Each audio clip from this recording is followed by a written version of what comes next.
Welcome to Decades of Horror, the 1970s. It's a wonderful day for an exorcism.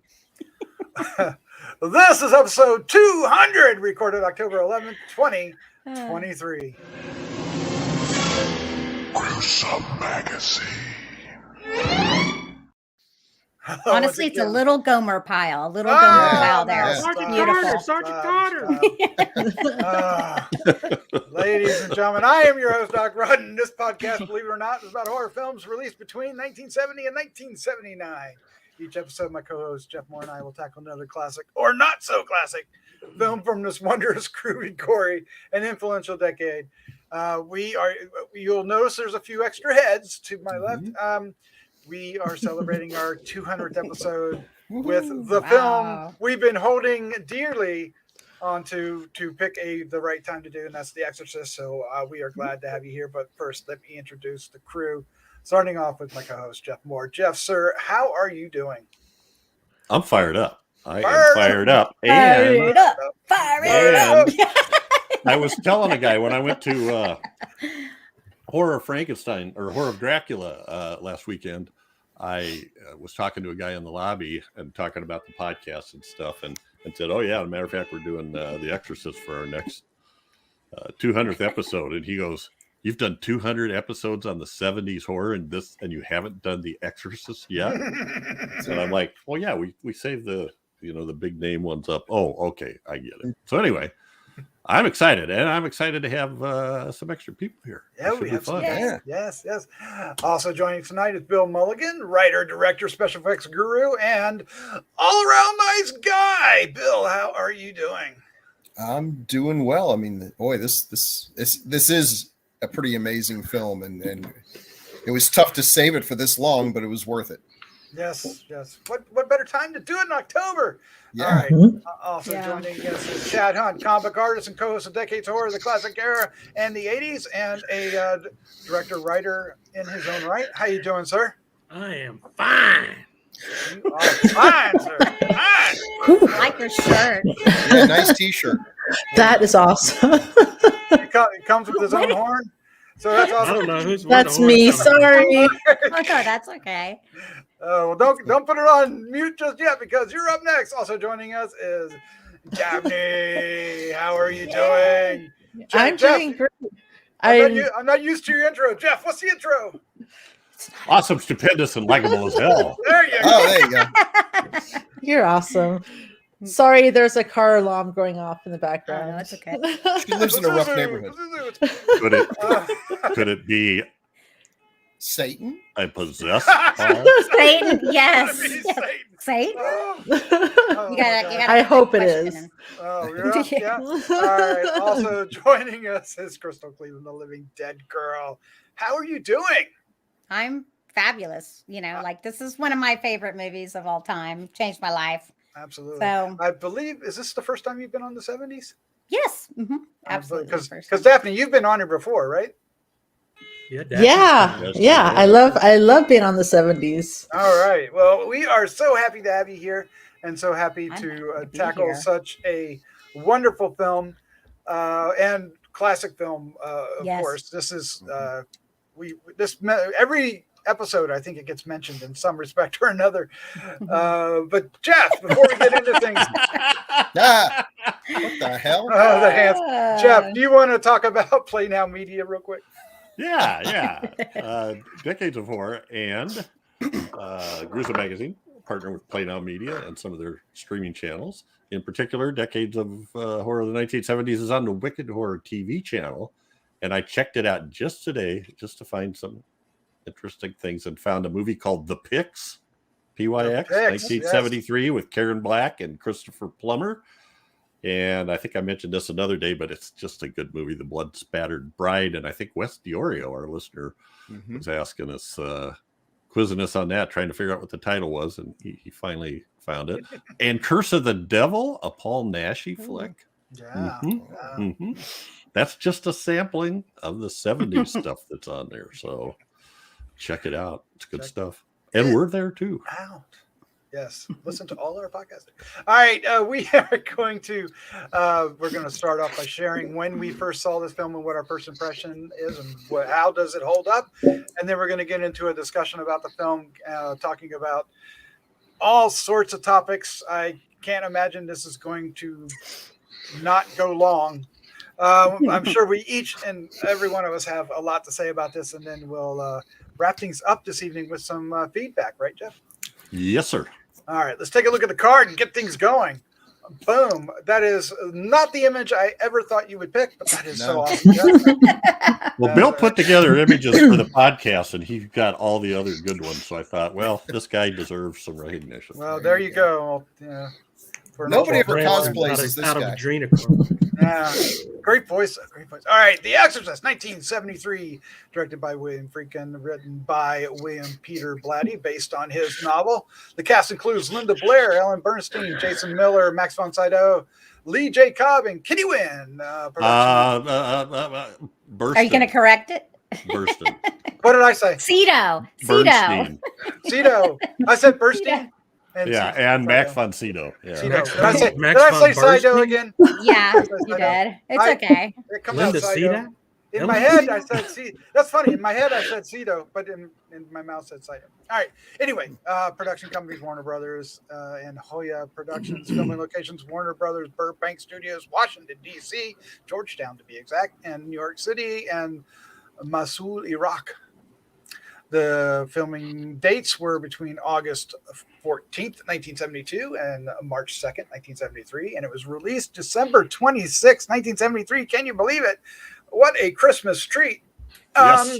The runtime is 122 minutes or 132 minutes for the director's cut, which was a big deal release, I think, on its 25th anniversary or 30th anniversary, one or the other. The budget was $11 million estimated. The box office was 233 million U.S. and Canada, and 441 worldwide. And the synopsis is: when a young girl is possessed by a mysterious entity, her mother seeks the help of two Catholic priests to save her life. And of course, it was nominated for many Oscars. I can't remember which ones it won, if any, but we'll get to that here shortly. What we want to do first is find out, when did we first see this film? What kind of impression did it make? And does it hold up today? And if you want to share where it lies in your top 100 films or top 10, I think it's going to be top 10 everywhere. I was about to say, I was like,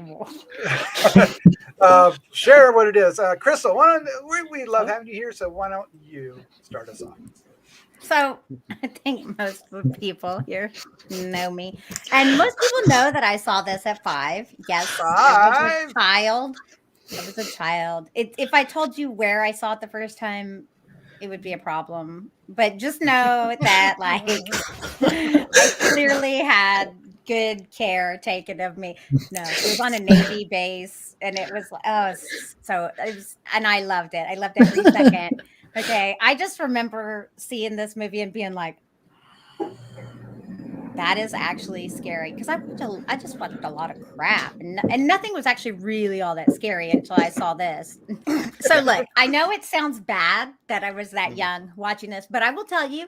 So I hosted the Exorcist 50th anniversary Dragon Con panel, and we had a priest on our panel, and the priest himself said he watched it at 5 as well. Nice. So guess what? I'm not why the he's only a one. priest. No, it's probably true. That's probably why I got into religion and stuff too. I think it's an interesting thing how this movie can, which is like, ooh, as it is, it kind of like pushes you toward. I think people who are curious might find this fascinating. But this movie, I still absolutely believe that it holds up today. I know that there are people that say if it was released today, it would still be received the same way, which is the camp I'm in. But there are also people who say, oh, if it was released today, it wouldn't be nearly as scary and blah. And I don't think that's true, because rewatching this even recently, I was like, it hits different. It just feels, I saw the new Exorcist, and not even close, not even comparable. It's just, there is something about this movie that, and maybe it is all the stuff that happened behind the scenes and stuff, but it definitely feels, there's just tension all over. It is You love the characters. You really feel for them. I mean, this movie, as much as I hate William Friedkin for the person that he is and for what he did, he created a masterpiece. I mean, it's undeniable. It's just A few of them, didn't he? yeah, it's just a freaking amazing film. So yeah, So, I Did love you this like film. it, though? It's yeah, I liked it too. Is I it loved your- it, and I is liked it it. your- It's totally in my top. It's in my top 5, I would say. Top 5. Nice. My number 1 film is Silence of the Lambs. I know that. It might be number 2 though. Okay, I like that. I don't know. I'd have to really. There's so many. But it did change my life. It totally made me a horror fan. So Yes, yep. absolutely. Daphne, welcome back on the show. Please Yay. come back again and again and again. When did you first see The Exorcist, and what was your impression, and does it hold up today? And where is it on your top 10? Well, to be honest, I avoided this movie for a super long time, and only why? because it scared me. Scary. Just the idea of it scared the heck out of me. And I only saw it probably a few years ago. I was sent home from work because I work in a hospital, and I was having, at that time we were still getting familiar with COVID side effects, and I had a couple of little things, and so I got sent home and was in confinement in my house. And so I thought, okay, I'm going to watch The Exorcist. So just a few years ago, and I fell in love with it. And as like a lot of horror movies that I was too scared to watch when I was younger, I was pissed that I went all these years without seeing it, but also appreciated the power that it had, like the fear that it built up before I even watched it actually made me appreciate it more. But then I've seen it a few times since and read a little bit about it and learned about the cinematographer, and just kind of started appreciating it more for the beautiful film that it is. And when I saw it just on the 4th on the big screen, which is the first time I've seen on the big screen. And it was amazing. And I went with some dear friends who hadn't actually seen it either. Ooh. And they thought it was great. And they, like Crystal said, some people maybe would think it couldn't carry it off today. And that it really did with my friends that came with me. So, and it was definitely in my top 10, maybe in my top 5, but definitely in my top 10. I love it. I think it's great. Yeah, what's your top one again? I know what it is, but share it with us. Rosemary's Baby is Oh, probably yeah. Nice companion piece to this one. Yeah. Yeah. All right, Jeff Mohr, you're up next. When did you first see The Exorcist? What was your first impression? Does it hold up today? And is it? Well, I'm a little like Daphne. I was living in the dorms when this came out, and not that Daphne was living in the dorms, but I was down the hall. yeah. This is before co-ed dorms. Anyway, winky. yeah. Yeah. So a guy in the dorm came back one time and said he'd been to see it 3 times and still hadn't sat all the way through. And I'm like, well, I'm not going to that. Now, normally I would think I got to go see that, but I didn't. And I don't really know why. So I didn't see it till later. And I think I must have seen it on TV or something, because some of the scenes, like I had read about the crucifix and the masturbation scene, and it was like drastically cut because it didn't seem like all that big a deal. So anyway, I too went and saw it on the big screen last October 1st. First time I had, and it was the director's cut, so that was cool, and I loved it just as much. And I think the thing that makes it, for me, the thing that makes it what it is you have these stunning graphic scenes interspersed with what feel like normal conversations, like when they set up and it sets that atmosphere with that prologue in Iraq, just gives me the willies when they do that. Everything about it just feels creepy to me. So that it's an amazing thing, and you got to hand it to everybody involved in this film. Everybody. If I'm going to take just a second, Doc, if you don't mind, and just read these real quick. Sure. So the Oscar awards were nominated for Best Picture. Mm-hmm. Ellen Burstyn, Best Actress in a Leading Role. Or Bernstein. Jason Miller, Best Actor in a Supporting Role. Linda Blair, Best Actress in a Supporting Role. William Friedkin, Best Director. Winner, Best Writing, William Peter Blatty. Let's see, nominated for Best Cinematography, Owen, is it Roizman or Roizman? Nominated for Best Art Direction and Set Decoration, Bill Malley, Jerry Wunderlich. Winner for Best Sound, Robert Knudsen and Makes Christopher sense. Newman. And nominee for Best Film Editing, Jordan Leondopoulos, Bud Smith, Evan Lottman, and Norman Gay. So I think it was, is it 1, 2, 3, 4, 5, 10? Yeah. Nominated for 10 and won 2 of those. Excellent. Oh, that's good. Excellent. Yeah. So it's kind of awesome, actually, right? Yeah. So- Especially for a horror movie. Yeah. yeah, it's kind of, I absolutely. think it's like one of the first ones, right? That was nominated in that respect. Chad, sir, when did you first see The Exorcist? What was your first impression? Hold up today. Where is it on your top 10? I I saw this movie at 7 years old. No. See, yay! See, good. I get it.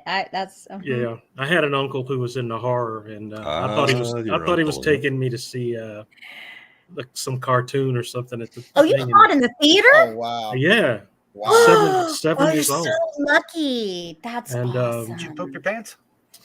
A little bit. A little bit. Yeah, not enough for him to take me home like I wanted. But But I like your shirt. Oh, nice shirt. Mhm. oh, thank you.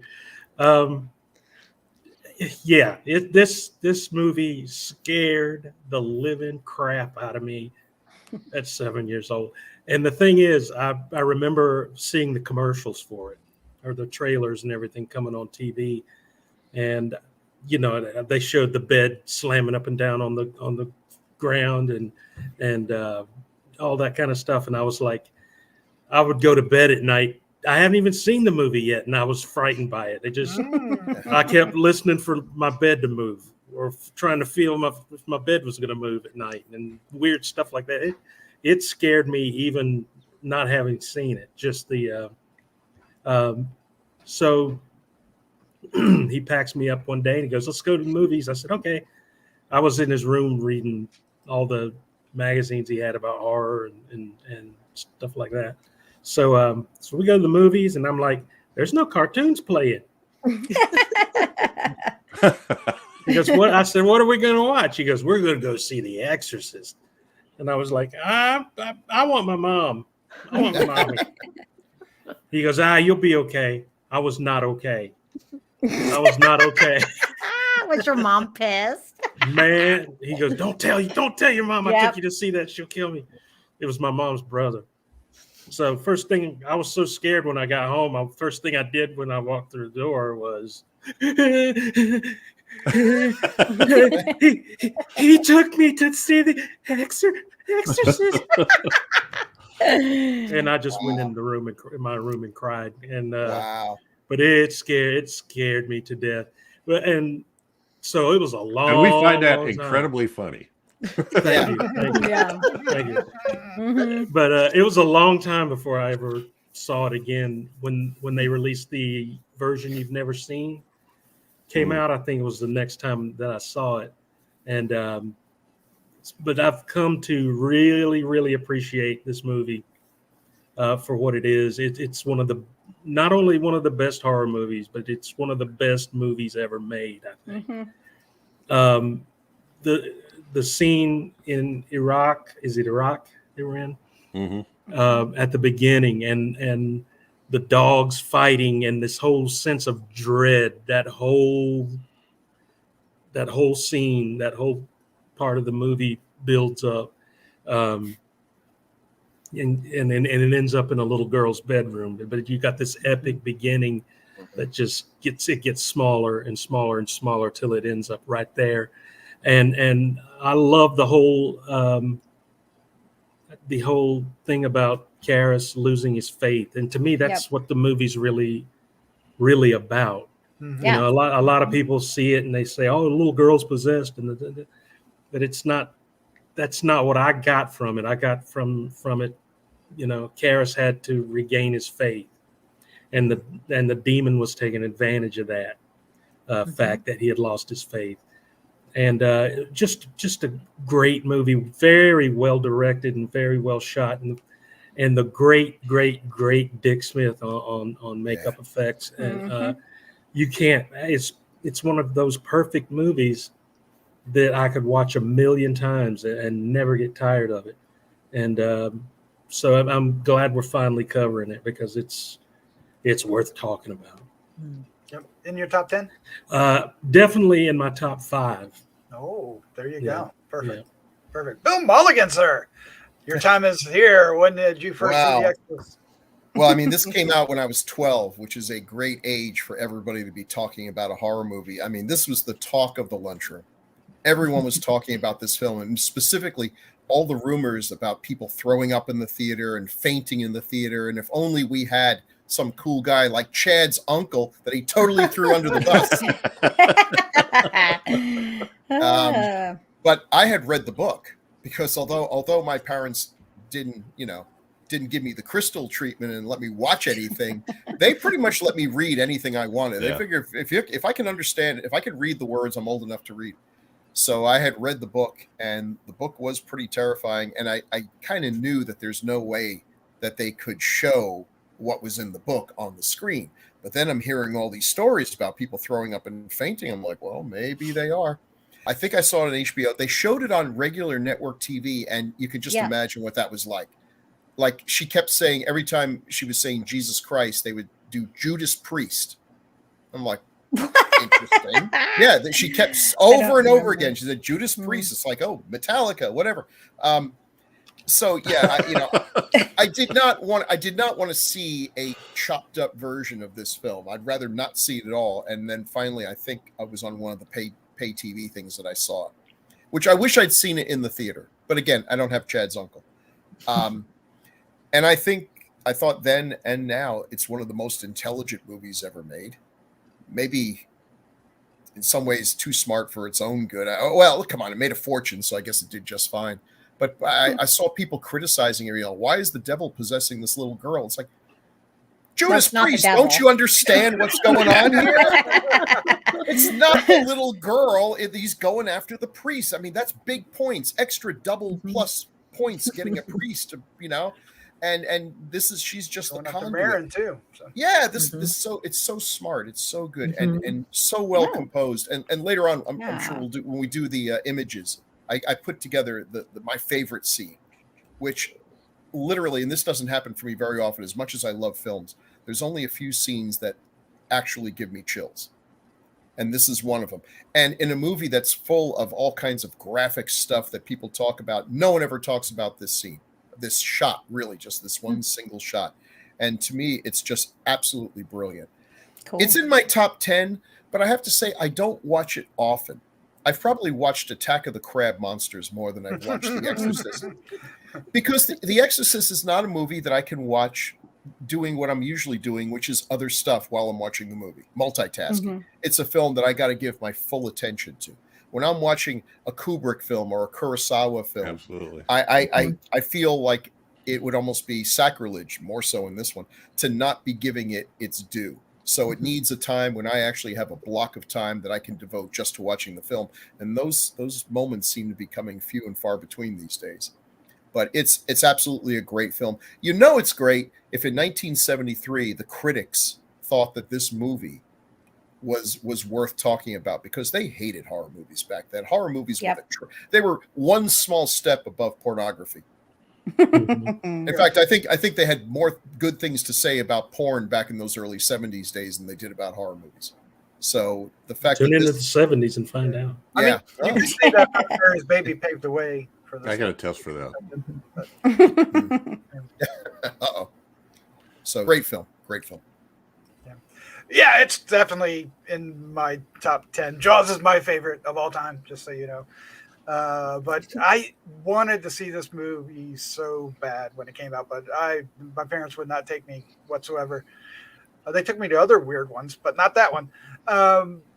I didn't really get to see it. I don't think I saw it until 1980 when it premiered on CBS. It was February 1980 that it finally went to network television. So 7 years. But I would see like little bits and pieces of it, like on the Cisco. So I really wanted to see this, and I actually did see the television first. And I was a crazy kid, so I actually taped it. And when we take long trips, I would listen to it. So I was messed up, but I loved it. Even that version I loved at that age. It was fine. It was a great way to watch it, probably.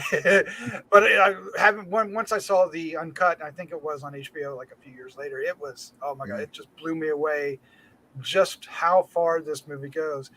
But I don't think I really appreciated much of the nuances of this film until recently. And I mean, even when we watched it this week, there were scenes I was like, and there were like shots, and I was like, oh, look at that. And there was like, I would notice the makeup on Marin, and oh, look at, he's actually only 40 or 35 or something like that. It looks like he did later in life. And which was, there's just so much marvelous stuff in it. And some of this, well, I mean, this goes without saying, there are iconic scenes in this, the Marin standing in the fog right in front of the house, but there's also Chad, you were mentioning it, him standing across from the statue, and he's on one ledge, it's on another, and it's just oh my God, the artistry of it. It looks fantastic. And there are plenty of other shots. I mean, like when Dimitri's mother goes up and down the steps in the subway, right? And that just what that means and what it's implying.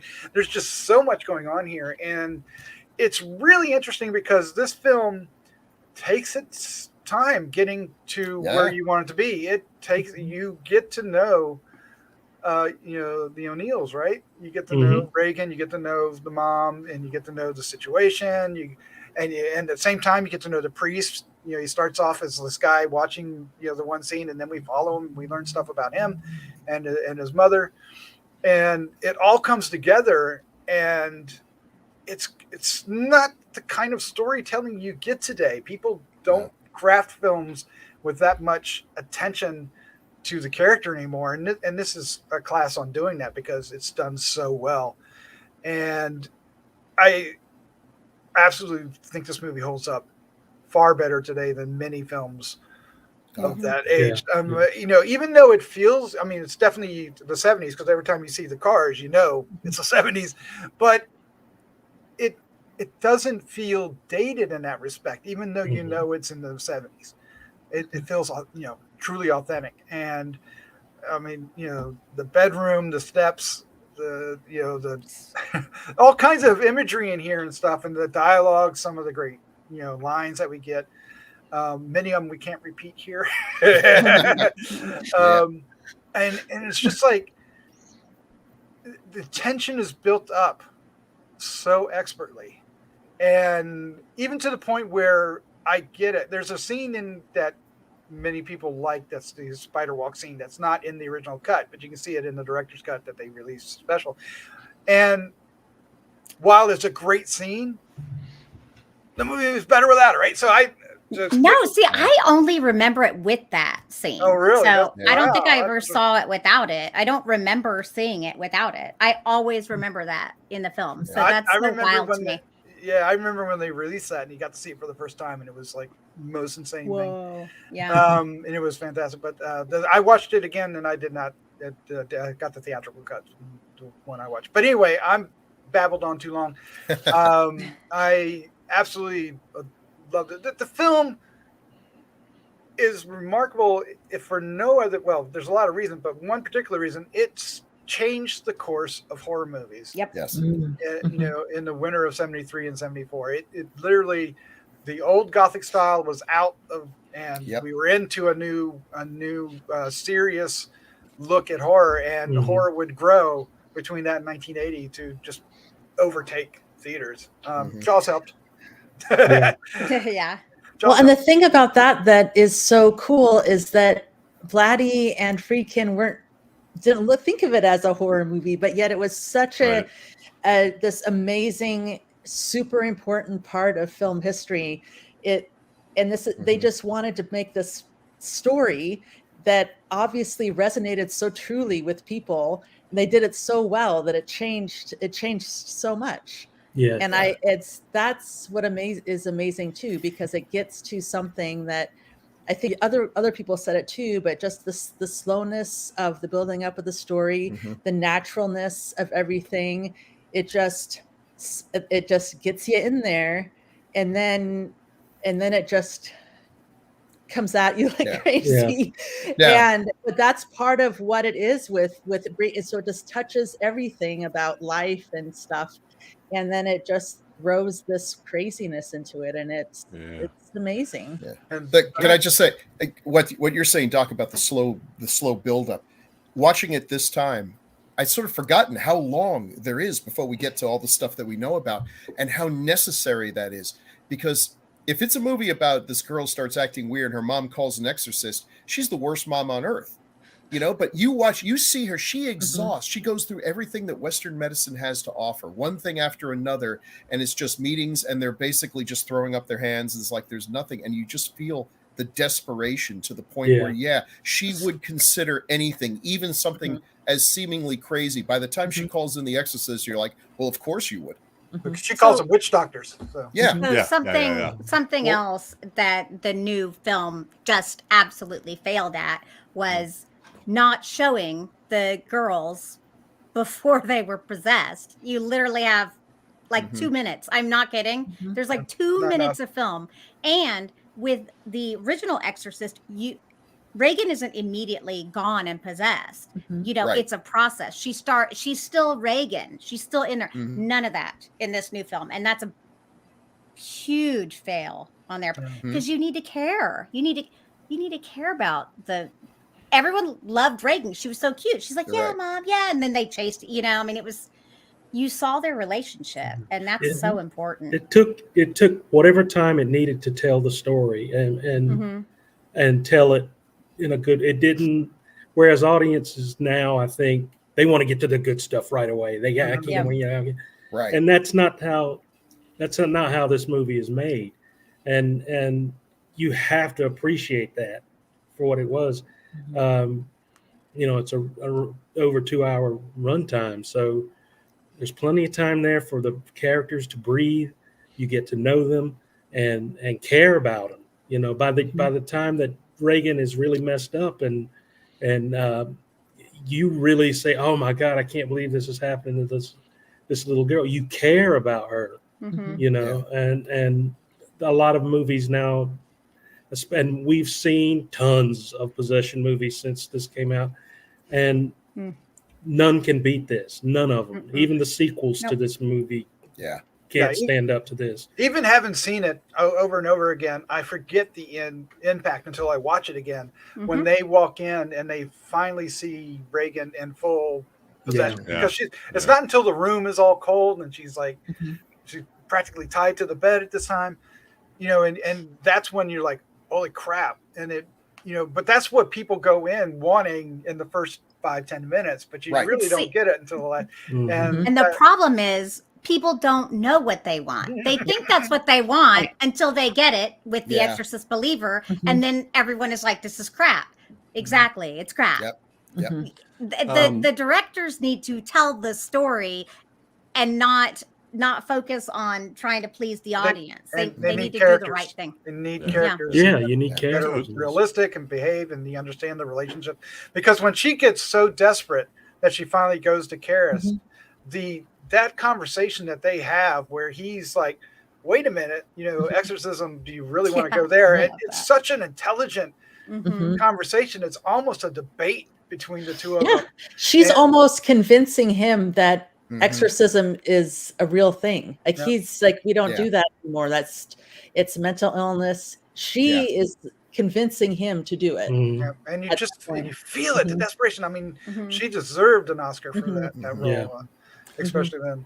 If I can, Doc, if I can interrupt for just a second, you made comment about the original theatrical being better than the director's cut? Or In my opinion, yeah. Okay. Just Well, and based I on- just wanted to bring up quickly the scenes that were added in. I know I don't have all of them, but obviously the spider walk was added in, and there was also a lengthier shot of that where she comes down the stairs and pukes out the blood upside down, and then she flips over and goes after her mother, crawling, like skittering like that. But they didn't have it. They didn't have to make a choice on that because all they had was a work print. They didn't have a negative for that, and it was all kind of scuffed up and stuff. So they added the spider walk in. Then where the two priests are sitting on the stairs and they're all worn out. I think it's when they take a break, and Karras says to Marin, "Why this girl?" And that's when he gives this little speech about, well, the girl's not the target. The target is all of us, and it's trying to make us despair and reject the possibility that God could ever love us. So that was a huge. And now they fought about that. Friedkin said, we don't need that. That's what the whole movie is saying. We don't need them to state that. But Blatty wanted it in there, so he put it back in. Then they added some of those subliminal cuts where we see the quick shot of the demon or the mother or whatever. They added the at the very end of the movie, there's a scene where Kinderman and Father Dyer walk off together to go have lunch, and they're talking about going to movies and being friends. In the theatrical cut, it just ends with I think she gives Ellen Burstyn's character gives the St. Joseph medal to Father Dyer, drives away, and he walks back, and that's kind of the end. So I kind of like that, because to me it like gives you there's like a little space to breathe and relax and go. Friendships are still there, and people are people. And then there's a scene where the doctor is explaining to Reagan's mom, Reagan's swearing. And I remember it. See, Guy, I don't know if I think what happens is when you see them and you don't realize they're different, it just becomes part of your memory. So anyway, and then there was those are the main ones that I picked up on. I'm sure there's other stuff like where they lengthened them out a little bit. There was one scene where when they go sightseeing, that Chris and Reagan go to the tomb of the unknown soldier, and Reagan asks her mom, "Why do people have to die?" And Friedkin wanted to put that back in, but they lost the soundtrack. They couldn't find the soundtrack to it. Oh no! So anyway, but I think those scenes are worthwhile, especially the Marin Karras discussion. I think that's the one I would have put back in if I had to pick just one. And I like the Kinderman Dyer thing at the end too. I think that does give you a sigh of normalcy or something. Yeah, a little bit of hope at the end. But I don't think this movie was out to promote hope. I do want to say that watching it this time, I really got a totally different vibe and respect for Karras, the character. And because it is a lot about him regaining his faith, I realized it's his conviction and his delivery at the end when they're doing the exorcism. I mean, if you watch him when the two of them are doing their thing, he is so convicted and he's saying everything so authentically and so empowering that I think it makes those scenes actually work. I mean, some of that stuff you could go in other films that have tried to copy it, they come off kind of silly and funny, and they're not really doing terribly much different, but it's those two characters, and especially Karras, that at the end when that's happening, I don't know, it resonates. And go ahead, Daphne. I was just going to say, and part of that is because about that Karras has basically lost his faith or almost lost his faith, but at the end he has this conviction, this very so you understand more, and it's more powerful because you know where that's coming from. Mhm. You know, Yeah, I think it. Yeah, appreciate that more. Yeah, I which think lot it of is a films don't hopeful do. film. Yeah.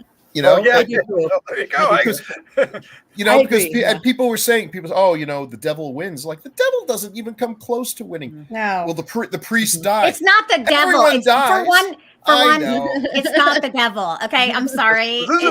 I'm very much into like there's so Okay. many demons and stuff, and I get it, but every time I'm like, it's not the devil. And this one with the new movie, they're like, oh, Pazuzu. No one said Pazuzu possessed these two new girls. I don't even think this is Pazuzu. There's all these different demons, so we gotta separate. I have a feeling that's gonna come into play with the next couple movies. So Well, God. Well, They I did spent like $400 million. I guess they're going to have to make movies no matter how few people. Yeah, can they see got to them. do something, or yeah. you go write it all off. Whether you like it or not. Another thing was well, I totally lost what I was thinking on that. I'm sorry. It's semantics. I know. I don't know why I care, but it's what I want to say is like, you know, because Reagan, well, the demon through Reagan says, "I am the devil," and he uses that to say no. You know, it's like saying you were Napoleon, which is the words he uses, right? Which I thought was clever. Yeah. Because there's all and that's what I mean. That there's so much stuff in here that as I get more and more mature, the more I get out of this film. Mhm. And a lot of films don't have that. A lot of films just don't have that in them. Stacy think- Keach couldn't have pulled that off. No way. oh my god, I know. No Can you way. imagine? Oh Yeah. my god, if What it was had that? been Stacy Keach couldn't have pulled that off. I Oh, can't even no. imagine it if it had been him. I'm so glad they paid him off and just Yeah. oh my god, that would have been a nightmare. And which role was he supposed to Wonderfully be? Was he cast. Karras? He was supposed to be Karras. Karras. Yeah. Karras? No. Friedkin talks about that, about how all these people that came into this movie, that he felt like it was like the cinema gods were like Yeah. putting these people in front of him, and he just couldn't not do it. In fact, he talks about a lot of the decisions in the movies were just a feel, and if you ask him why, he can't really give you See, I'm telling you, this an movie has example detail. like Pazuzu Juju. Well, actually, Pazuzu is not even a bad demon or whatever. But like, I'm telling you, this movie hit. There's something. I just feel like this is. You think there's something to it? All the Absolutely, I do. But I'm a religious person, so for me, that's kind of a thing. So if you're not, I get it. That's Well, I was raised Catholic, so that's the reason my parents were not going to take me to it, because that wasn't going to happen. But you got Jason Miller. This is Jason. Did I say? Yeah, Jason Yes. Miller. I was wondering if I got the right Miller. Jason. Oh, it's Jason Patrick. But is Jason his son, Patrick yeah. is his son. Yeah, That's his But- son. Sorry. Yeah. I Yeah, was but getting Jason confused, Miller. This yeah. is his first role. Yeah. I know. Movie he's role, phenomenal. yeah. He picked him like up at a theater or something. Yeah, didn't Friedkin he? saw him in Yeah. a play that he had done. And The Brilliant. championship season that he won a Pulitzer for Yeah. writing. Yep. He preferred theater, which is why he's in surprisingly few movies. He's a great actor.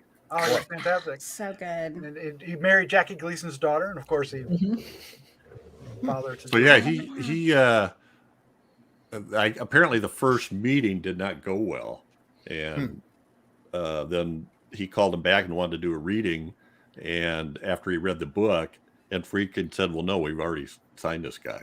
You know, we got an actor," and he goes, "No, he finally let him do it, even though he said, felt "This like, character is me." yeah, Mm-hmm. He yeah, said, "This character is me." exactly." Which was And it was interesting. because he had gone to a seminary, Jason Miller, and he was a boxer. I And, you know, love that. That's You interesting. remind me of Sal Minio's, who I love. So yeah, it's so putting him in it. Put Ellen Burstyn was it the first choice. I think William Peter Blatty wrote it thinking of Shirley MacLaine. Oh and my! Well, would've that been- probably that would I have been. believe That they could've worked. offered it to Yeah. Jane Fonda. That so it was could've up there been. a long list of Yeah. people that they offered that to. So we'll get into this more, but it amazes the hell out of me that Max von Sydow should have had an Oscar. I mean, Oh yeah, sure. who else could you have? I didn't know him that well. He isn't that at that time. He wasn't that well known in the U.S. Is that a fair statement? I mean, I knew of him, but yeah, Yeah. you're probably right. but I mean, he was Bergman and Mhm. a lot of foreign stuff. So. Yeah, no flash in his. So they put him in there. They That's put him in for that makeup. He acts the old man. Oh my God, does he act the Okay. old man? And Yeah. afterwards, when you find out he's only 44 and you see him without the makeup, you go, Yeah. "What?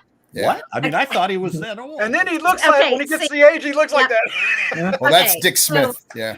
So I was obviously like the movie was out. I mean, I wasn't even born when the movie came out. So like I didn't see it till later. And I literally thought that Max von Sydow was always old. Sure. Like I thought that I had think no idea everybody that was did. makeup Mhm. until Yeah. Bill told me, Jeff, I really thought I was like, wait, Oh. this is just this year. I was like, Mhm. oh yeah, that was actually makeup. Mhm. Holy moly. Because he's always looked like that to me. Mhm. Like in everything. It's such a good job. Now, Like, did they ever explain why they cast a young man to play an old man? Was there supposed to be a flashback or something that they would have shown him Yeah, young? that's what they were gonna do. They were gonna show him younger. Yeah. Okay. And so Then they it makes cast then him it makes young. sense. Mhm. Then it makes Mm. sense. If you've But I got don't know Dick if- Smith doing from the the makeup, original, from the first Exorcism or something. Yeah. Mm. So I don't know if an older man could. Which I never heard he much- did look a little younger Uh, at the beginning when he was in Mhm. Iraq. yeah. He did look a little bit younger there. Well, to that, so did Ellen Bernstein, right? She Mhm. when she Mhm. was like acting in early on, when she was Burstyn. sorry, when she was at the party, she looked a lot younger, and you could tell Mhm. through the film and through these events, she Mhm. aged. Yeah. they're I aging mean, her, it wasn't age, but it was Yeah. just stress age, and It's it, good. Wear. You know, Yeah, it's that's so Sure. Mhm. so well It's done. like what happens during the presidency. Yeah. Yeah. You go in and you come out. Yeah. And you deal with demons, so yeah, it's a Yeah, lot to do. exactly. See? Yep. But Correct. Lee J. Cobb was also another great casting, Mhm. and Oh, the yeah. shot of him through the door toward the end, when Yeah. all hell's breaking loose, and that's a frightening mug. I'm sorry, Mhm. he's not supposed to be the bad guy, but Right. that's a scary looking face coming through that door. I'm telling you. Yeah. Yeah. Yeah. Yeah. He was very good. He reminded me a little bit of Columbo, who's one of Mhm. my favorites. Oh. But He Yeah. was kind of like that, right? Yeah. Oh my gosh, you kind of think. But I loved how he was like. I loved the scene when he's talking to Chris and she's asking, "Well, would you like some more coffee?" You know, hoping he'll leave, and then he's like, "Yes, I'd like one." It's like, Yeah. I know she's like, ooh, he Yep. knows. He knows what's going on. Yeah. Well, That was a great character, and he did a great job. And it was a great That's- character beat too when he wanted to get the. Sorry, Jeff, but when he wanted to get the signature. Mhm. And he wanted to get it for his daughter. And he goes, Yeah, "What's yeah, her yeah, name?" yeah. He goes, "Oh, I lied." It was That's just a- it's such a rich way to So sweet. embellish your character. What Yeah. great That's writing. one of my favorite scenes too. Yeah. That he is asking her that, and it's not just him talking out loud about his theories or what could have possibly happened, but Chris, the mother, you could see on her face she's Yeah. starting to realize that Mhm. Reagan might have actually killed this Mhm. guy, Mhm. Yeah. and, And that she's starting to he is- freak out. And then he acts like he's getting ready to go, and then she asks him if he wants another cup of coffee, and you can see on her face she didn't really want to give him. She wanted him to go. He didn't drink the damn coffee. he She just took gets it kind of to the freaked table. out, you know, and Yeah. then the minute he leaves, she goes, but yeah, then that when he asked for the autograph, that sort of like breaks the Mhm. tension right between them. Well, they And- both did yeah. such an amazing job on that scene because it is, even though they're talking like subcontext or whatever, they're both very clearly are getting the messages from each other. Exactly. What's Like, going exactly. on? Well, Yeah. you That can they read know between exactly the lines, what's right? going Yeah. on. And they're both doing such an amazing job at portraying that. It's like He's- you just feel the Yeah. tension. He says, They're "You're so a very good. nice woman," and she goes, "You're a nice man." Yeah. It's just interesting. It's just interesting. Because Well, it's real. It's real, and Yeah, it's Yeah. quirky. exactly. Yeah. It's quirky enough where it feels Yeah. natural and you Uh-huh. know. Yeah. Well, because They are let's amazing. think about it. Like, if Mhm. you were a cop, and I do believe he was a fan. I don't think he was using that to completely disarm her. I Mhm. do think there was a little manipulation there on It's like his the part. little boy Yeah. fanboy. Yeah, but I feel like that's Well, why they're- it was like yeah. they were both so awkward with it because Mhm. I feel like he wants to press her, but also doesn't feel, I think he almost feels like it's inappropriate. And I think obviously she's like, "Can you just leave, please? Can you Yep. please? I hate you. I hate you." Because he wants her to go ask Reagan things, but he doesn't want Yeah. to push the Right. issue. He just Right. wants to plant the seed. Mhm. But we should talk about Linda Blair before we get to some Yeah, photos and some other things, because Linda Blair also got nominated, one of the youngest at that time. Amazing. Yeah. And this role propelled her into being a famous movie star for, well, she'll be associated with this role for the rest of her life, like it or not on her end.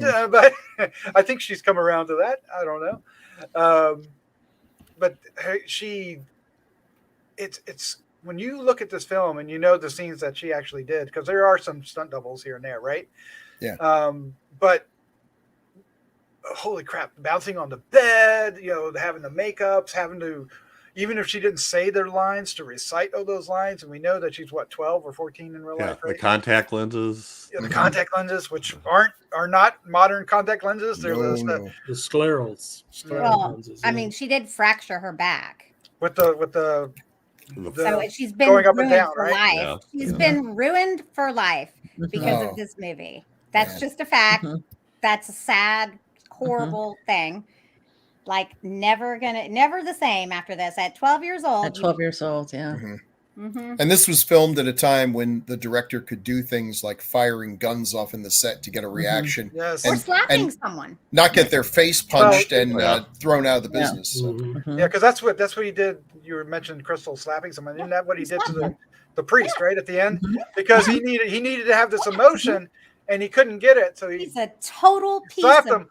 But shit. you get this great. I mean, that's Yeah. so Mhm. raw and powerful. I he's- don't God, think this is one of those movies I don't want to think too much about yeah. the behind the scenes stuff, Yeah, because yeah, the I know. fact that you have a 12-year-old girl doing these things is just Mhm. stuns me. Just Mhm. Well, I think that's stuns part me. of why it made people It run from stuns the theater too. audiences It's like, too. Yeah. Mhm. But But you it's know, something the that best part- I'm sorry, Crystal, go ahead. No. Oh, just okay. 2 seconds. The best part about William Friedkin slapping the dude, though, is that in the Believer documentary that they released, he's like, this was in 2020. He goes, "Well, I don't think I'd do that again." Are Oh. you? Yeah. What? I probably You don't- like I couldn't get away with that or something. Well, Yeah, no, maybe. no, not that I was wrong, not Right. that I shouldn't have done it. Right. I don't think I'd do that Do again. that again. Mhm. well, he doesn't Well, the think way about he it. talks Sorry about to that, Daphne. No, it's okay. the That's way he very talks to true. Linda Blair to get her to do stuff, and the story he told on one of the Really extras bothers me. sounds like it feels like grooming to me. Yeah. Yeah. You know, Mm. that- Although she speaks pretty highly of him. she does. I mean, She, she doesn't. She doesn't say anything bad about the film. He didn't do anything on purpose. You know, he was trying to do the best he could or Mhm. something like that. Yeah, but seeing it, like it's an interesting relationship. Yeah. What they Now captured- he what made they a great captured is film, but I would insane. argue that He did. and I would Bill argue that a alluded- truly Bill- great director can get these reactions without actually brutalizing his cast. Well, of course. And Bill, let me just speak to the. Sorry, I'm getting angry. But maybe it's just because I know Linda and I love her. But let me just speak to that. What Jeff's saying, the fact that Jeff just said he was grooming her, and then you said, "Well, she doesn't say anything bad about him." That's exactly grooming. Mm. That's exactly grooming. Of course, you think that it's okay what's happening to you and the way you're being treated, and it's not okay. Sorry, Right. just have to. Oh, But sorry. when you get older, don't you I see like to that? protect the kids. No, No. no, because you don't want to admit that. See, Hmm. it's different. I don't know if this is a female versus male thing, but Well, like, and she wasn't. but it, I I mean, we've all- I've seen Linda Blair talking about other things in her life that went really south, and she's pretty blunt and seems like she knows what's going on about other people who were abusive and everything. But I guess maybe you're saying she has a blind spot for him. Well, think about this. Do you think it was okay? Do you think it was okay that Oh, she no. was 12 years old? Okay, so you already know it's wrong. Hmm. You know that him slapping someone and him strapping her to a bed and causing Right. her to do that, and Ellen bursting, like getting, Yeah. cracking Yeah, her she shoulder. got hurt. So, Mhm. so you already know that none of that is okay. Right. That's all I'm Yeah. telling. That's all I'm going to say. I'm not going to say anything more about it, but I think it's kind of obvious. All right, let's take a look at some. Under. Let's take a look at some photos and stuff. Starting off with the poster. Bad Uh, person. Brilliant. Probably one of the most iconic images of in course. cinema. And so simple. I mean, there's nothing going on there. It's a man with a suitcase under a light, and it's with And fog, it's but replicate. Wait. Oh, yeah, what is it? My favorite? Fog. fog. Oh, Oh my god! And it's the only time. It's the only time there's really that much fog in the movie. Oh, fog machines. But and don't you have the music there at the same time, or is it only you have a little hint of it? The music is when she's taking a walk. Yeah, when you get Oh, it it full on is. when she's Yeah. coming back toward the house. Yeah, but oh my gosh, yeah. They used so much fog to shoot this that the fire department showed up because they thought something must be Yeah. on fire. Really? Really? Oh my Yeah. goodness. So cool. And of course, the steps. People go to the steps Mhm. like they go to the Rocky steps or the Joker steps now. Mhm. Yeah, that's Anyway, a beautiful poster. Here's some Friedkin's stuff. Yeah. French Connection, of course, was an Oscar-winning film, right? Didn't he win the Oscar the year before that? Mhm. Right? Yes. Yes. And then The Sorcerer is like it's people don't talk enough about that film. And then, No. Cruising is his own thing. Sorcerer was such a disaster. They really thought, and it came out around the same time as Star Wars or something, or Jaw. It came out around the same time that a film came out that totally blew it out of the water. But it was such a mistake. Everyone knows that a sorcerer is something supernatural. And this is they're saying, from the guy who gave you The Exorcist. So you're like, oh, okay, we're going to see some more horror. And it's about guys, trucks full of nitroglycerin. Well, I mean, it's kind It's of tense. It's tense. But apparently he that disagrees sounds with this, but that horrible. was a kind of seems like pretty much of a remake to Wages of Fear. What? He disagreed that it was a Andre remake George of Wages Clooney. of Fear? William, come on. Of course it was. That top photo there, when Krista was talking, I was thinking about some of the stills from the behind the scenes stills, and some of the photos of how Friedkin is talking to Linda Blair and and I understand maybe in a set you get close to people or whatever, but when Krista was talking, it was like some of those pictures are really Uncomfortable. gross. Yeah, they're like, Mhm. it. And so I thought it was funny then bringing this picture up, seeing him with her. It just reminded me of those other Look how photos. sweet she looks there. I know. Yeah. And I know. older, every time I watch it now, I'm more blown away with her when she's Reagan, because she is so natural and she's just so natural and so pure, and I just think, oh my God, she's such a good actor, and she's only this little kid, and that's kind of what blows me away in a different way than when she's vomiting and I mean, for her the scariest parts of the film are not for her character, are not when she's possessed, but when she's going through all those treatments in the hospital. They did such a good job. They claimed that there was all these stories about people fainting and rushing out of the theater and being nauseous and everything, and Blatty and Friedkin both said that was from that. There was most of that was from that surgery scene. It's the thing in the neck. Uncomfortable. Even I'm like, and she did a great job acting that too. She did. Wasn't that good? I mean, you thought she was really good. And some of the making of extras and stuff, they show a shot of him like talking to her and she's laughing and choking with everybody, and then they start the scene and it's amazing. It's amazing. It's like you flipped a switch with no preparation. I guess that's acting, but it's amazing that at 12 years old she's able to make that. Of course, Blatty himself. Now that guy's a genius. Okay, he is a genius, like for real. He was actually a comedy writer before this. I know, it's so funny. Isn't that crazy? He saved the third Exorcist completely. Yeah, because then they wanted it to be a different twins. Like her twins. Linda Reagan would have been pregnant with the twins. Oh, that would have been possessed. Oh dear God! What? Why? What was the book they went after instead? Legion. Yeah. Of course, that film has one of the more iconic. Well, and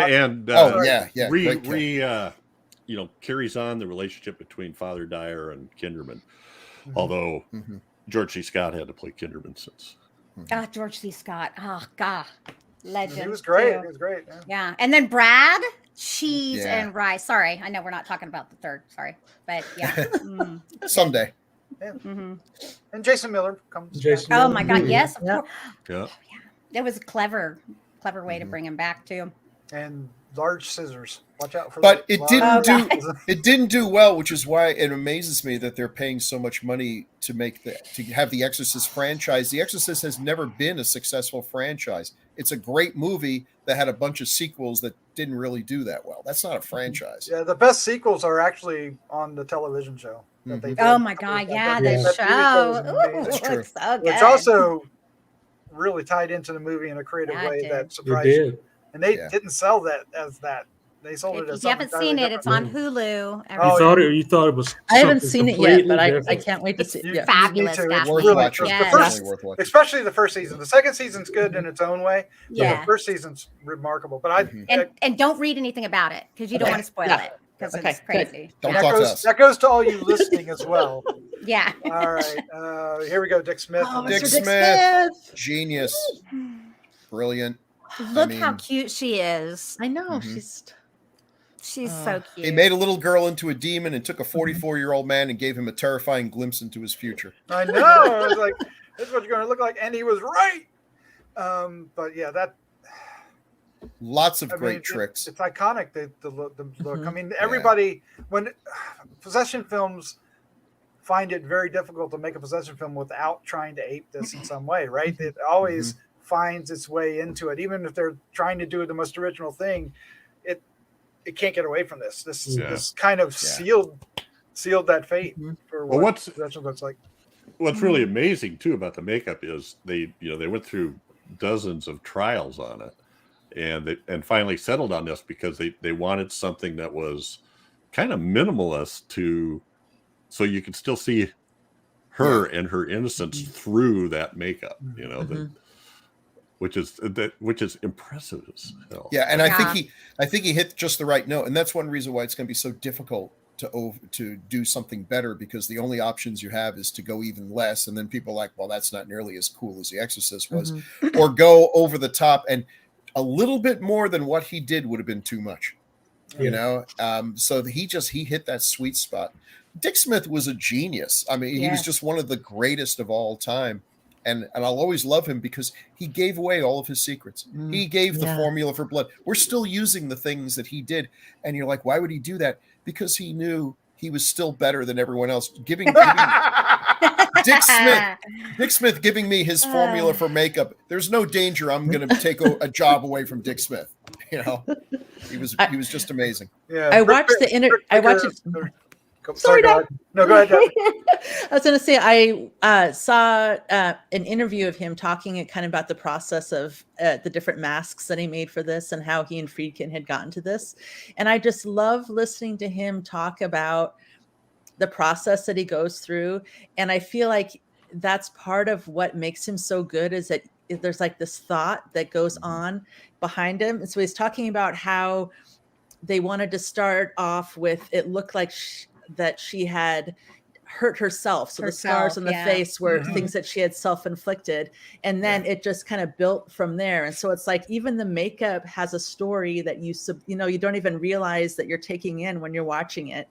And I was just like, oh my gosh, I'm so glad that he was a makeup artist, because he is amazing. Yeah.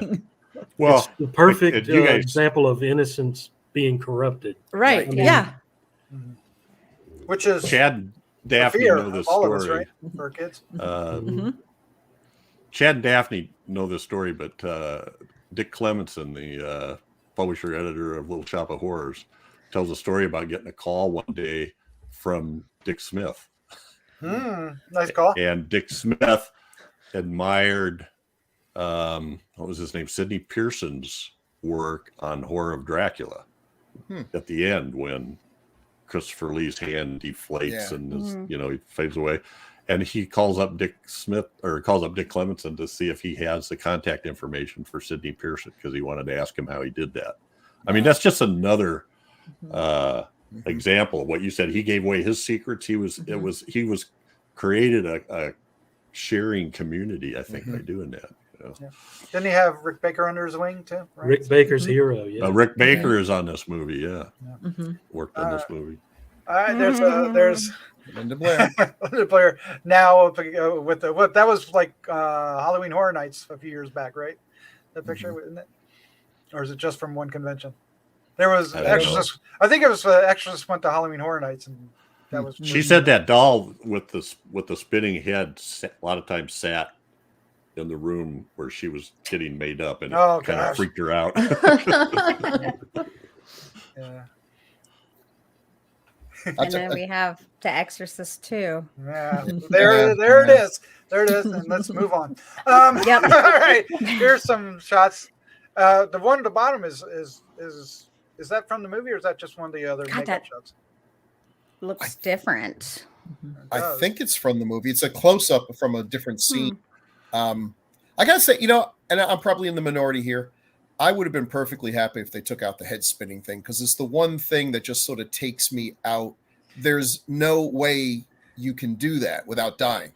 That's what we were talking about during the panel. Yeah, it's like she should, at that point, she should have died.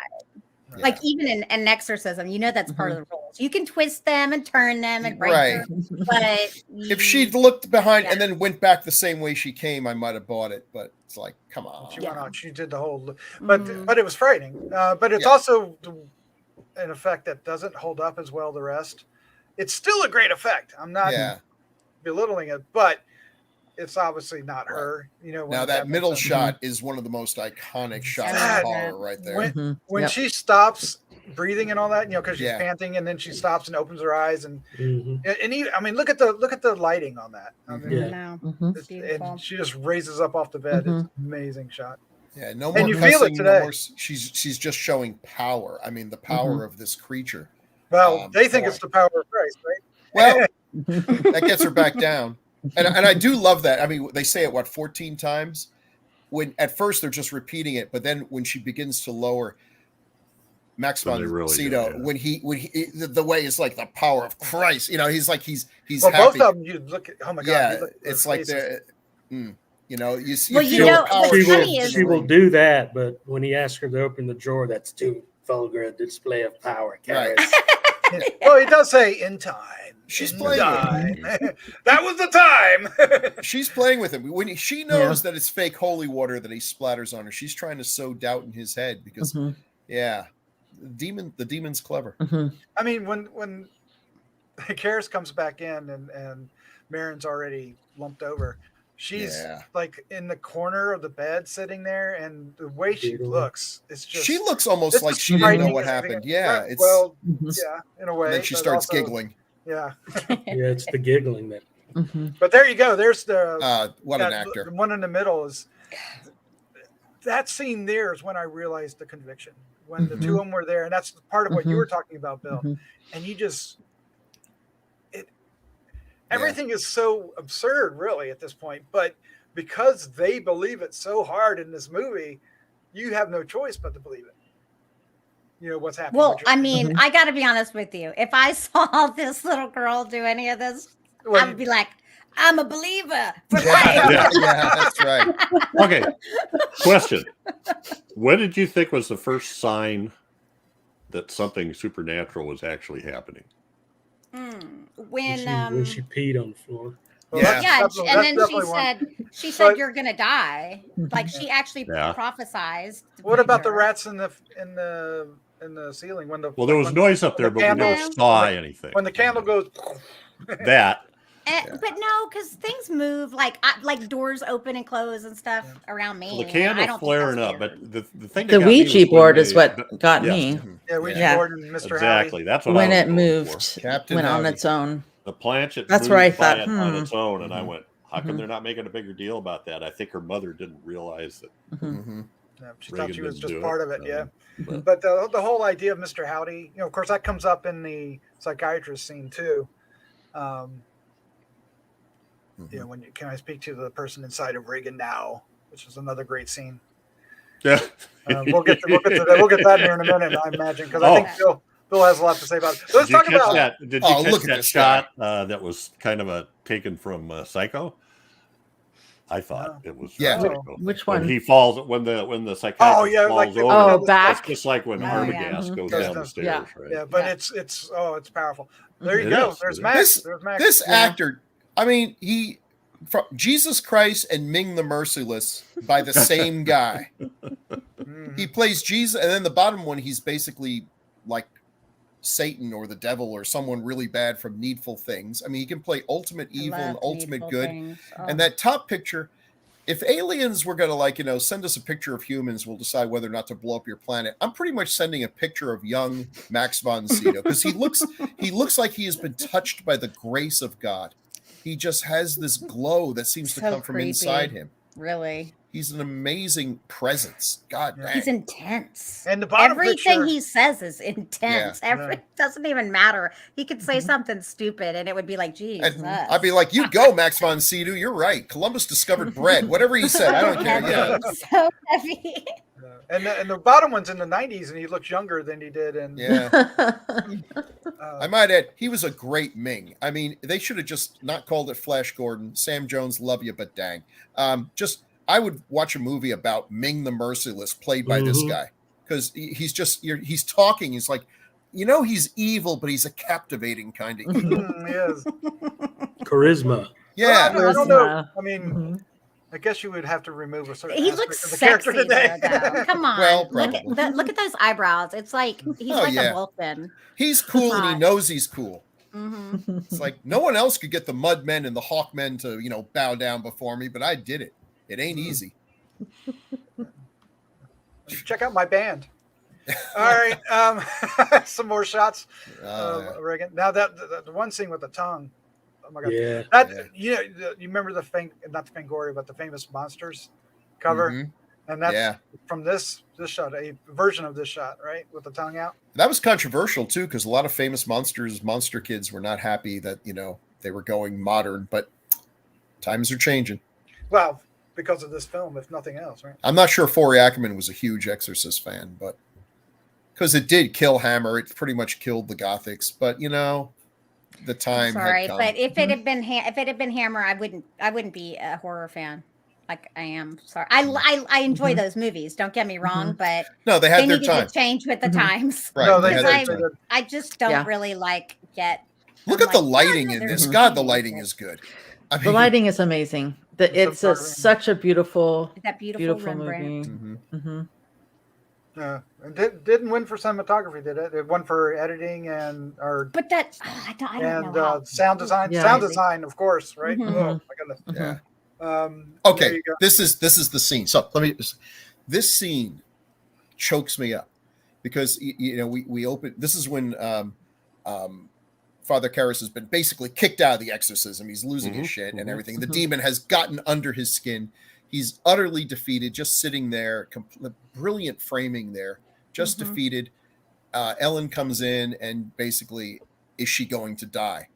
And that's the moment when his faith comes back. He turns to her and with absolute conviction says no, looks up, knows he's going right back. He's doing the thing he absolutely does not want to do, which is go back in that room. And then he ascends the stairs. And to me, this is him ascending into heaven. He's Yep. gotten his faith back. He's going to fight the monster. He's going to defeat the monster at the cost of his life. And that's where, again, when people said, oh, the devil or the demon wins, the demon did not win. He made the choice. The priest died. Humans die. We are all going to die. He died Yep. saving that little girl's life, defeating the demon. The demon is utterly, completely, it failed. It failed. And he made the choice. The demon Right. did not win. He said, "Okay, come on," and then he went and actually he tricked the trickster. And There we go. ultimately, yeah, Boom. ultimately, Karras is the exorcist. Everyone Yes. thinks Merritt And is the see, exorcist. I He know was that an even though- exorcist, but he is the exorcist. He's the one who exorcises the demon. Yeah. Man, I love this shot. I just That just was a great. That's another great scene. That's Just I think brilliant. filled with powerful scenes like this. And let me tell you, part of the reason framing why I don't think Stacy Keach would work is there is something. You look Yes. at these shots and you're like, there's something sweet and kind of innocent about him, right? There's there's just this. Well, there's a softness sadness that- too. Yeah, he has Yes, sad and- eyes. Yeah. Sad, And Right. Stacy Keach doesn't embody that. in his look at all. Nobody remembers him from Up in Smoke. And Yeah. Chad, back me up on this. Absolutely. but As a not comic everybody. book artist, when you see like a thing framed like this, I mean, these if these were panels in a comic, even with no word balloons, you would Yeah. understand this telling a story just by placement and close up, and then the composition. It's That's masterful. why comic book art and directing are so closely like tied together, because It's a storyboard. when you make a comic, you're Yeah. essentially telling a story in pictures, and that's what Mhm. Friedkin is a master at composing these shots, and it's just, he makes it so interesting to look at, even during the duller moments. If that is such a thing in here, you're still interested in looking at what's going on screen, because he sets the camera up in such a way that your eyes looking around at everything. Oh, that was subliminal. Yeah, that clicked prematurely. But here's some shots of Zuzu. The top one is one of my favorite Yeah. Mine too. scenes. And this one has it kind of more yellow, but when it's kind of more of a bluish, I don't know if, and the lights just kind of going through her nightgown. It was just I really like that scene. And that wasn't in the script. He said Friedkin said they had just gotten that statue back from overseas, and he just started talking to the cinematographer and Blatty about, what do you think it'd look like if we put this in this scene? And so they went, The I statue. was taking a hammer and knocking that wee off. Yeah. oh, that, yeah. but yeah, but it also has a little bit of a gaffe to it, because her hands are tied before and after the scene. Well, magic. Well, Movie hey, magic. it doesn't have to be real. I don't think it could was. be, I think it was know, more of a vision than it Yeah. was really her. That's Yeah. exactly it. Like The statue was accidentally sent to Hong Kong. Oh, is that the deal? I bet there was a story there. These guys are unpacking all this stuff from Oh, my Hollywood. God. And there's We're this the demon thing. with Like, So what is that? In that bottom picture, it looks like there's a snake going up his leg. It's his yeah, wee that's wee. it. A snake. Well, It's his wee wee. wee. Yeah, The word wee wee is funny. but it can't stick out and wrap around his leg at the same. Anyway, Well, it God, let's represents just not talk about Snake. logistics here. We're getting far into Pazuzu's got specific a. here. That's what I said to my uncle. Pazuzu's got a weenie. Can I say something about the bottom shot and that isn't wee wee related? Yeah. It's like Please. one of the seeing it a couple weeks ago in the theater. The scenes like this, where it's, the contrast between the really, really bright in the beginning and then later on in the dark, it's just, was so not, seeing on the big screen was just amazing, because it just totally shows this light and this color and this kind of vastness, but it was also that you guys were talking about, the kind of the feeling of this underpinning of bad stuff happening.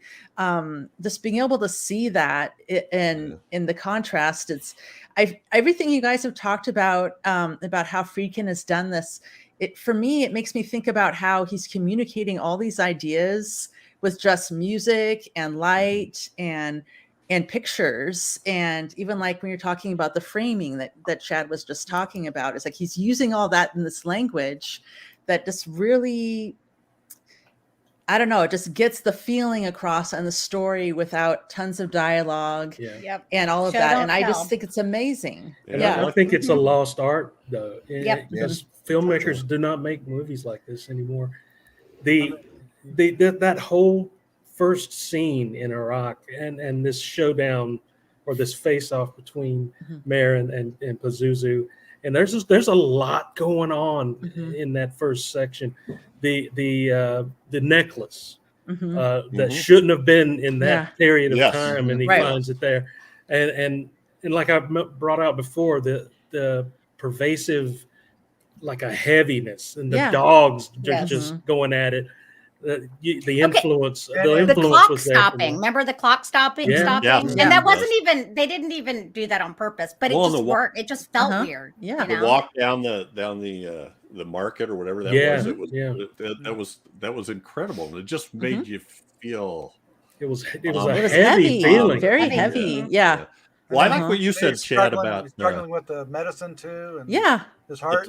it starts here, in out in the open and rock, this huge wide open spaces, and then Chad, I think you were saying, and then it ends up clear back in this one room. Yeah, And it this starts out stereo, wide, yeah. and just to me, that's how I look at it. But when I also see it get smaller and smaller. you go back to that demon, the one we were talking about there, Doc. That was trial makeup that they weren't going to use, and then Oh, yeah. somewhere along the line they decided to just throw these in as subliminal things, which are creepy AF. And there's a reason why they work here in this movie. They don't. Nowadays, when you do it, you throw this big, music, Yes. and there's no music. Exactly Here. the It same. happens.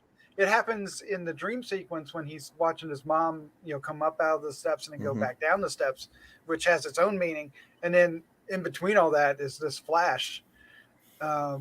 It's just it's so much more frightening that way. The music is a good story too. I mean, he went to some of the biggest names in the business, and first was Bernard Herrmann, and I think Bernard Herrmann told him, "I could fix this piece of shit for you," or something like that. And So he said, "Well, tell me about what you're going to do," and he was going to do organ music, like church organ music. Oh, gee. And Friedkin said, Well, told him to it's F been off. nice meeting you. Yeah. And then he had Lalo Schifrin did a whole score, and they talked about it being quiet and not dominating and loud. And Friedkin goes to hear some of it, and he says there's like an 80-person orchestra in there blaring stuff out. And I just am like, sorry. So he ended up with all these pieces of pre-done music, just like he compared it to 2001's Thus Sprach Zarathustra, that iconic thing. Somebody actually wrote a score for that wasn't used. Anyway, the use of sound and music in this movie is phenomenal. Tubular Bells is so forever related perfect. And he found It's that. so creepy. He found that music by accident. And It sounded like it was like a pile of cassettes in the music library, or something that got. And he used it, and it's become one of the most popular. Yeah. Everybody hears it, and they know what it's. They know where it's from. It's like it's equivalent to the Halloween thing, I think. Yeah. It made me think of Carpenter when it was playing. Yeah. Yeah. I just noticed that when I was looking for pictures, there's an awful lot of pictures in this, awful lot of stairs in this movie. There is. Yes. Yep. And Up and down. That was one of his ascension and descent. Feels right. Ascension, Yep. Those steps, outside steps, are famous and infamous, I guess, at the same time. Right there in Georgetown. Yeah, it's And then we have the shot. And we get, we get a shot of that, so it looks pretty long that way going down the stairs. But we also have that shot of Kinderman walking up the stairs, getting kind of out of breath as he goes up. This here is just to show some of the subliminal things. I didn't realize it when I first saw this, but that's his mother. Right before he jumps out the window, he gets this shot. But the two top pictures, they briefly superimpose a demon's face over her.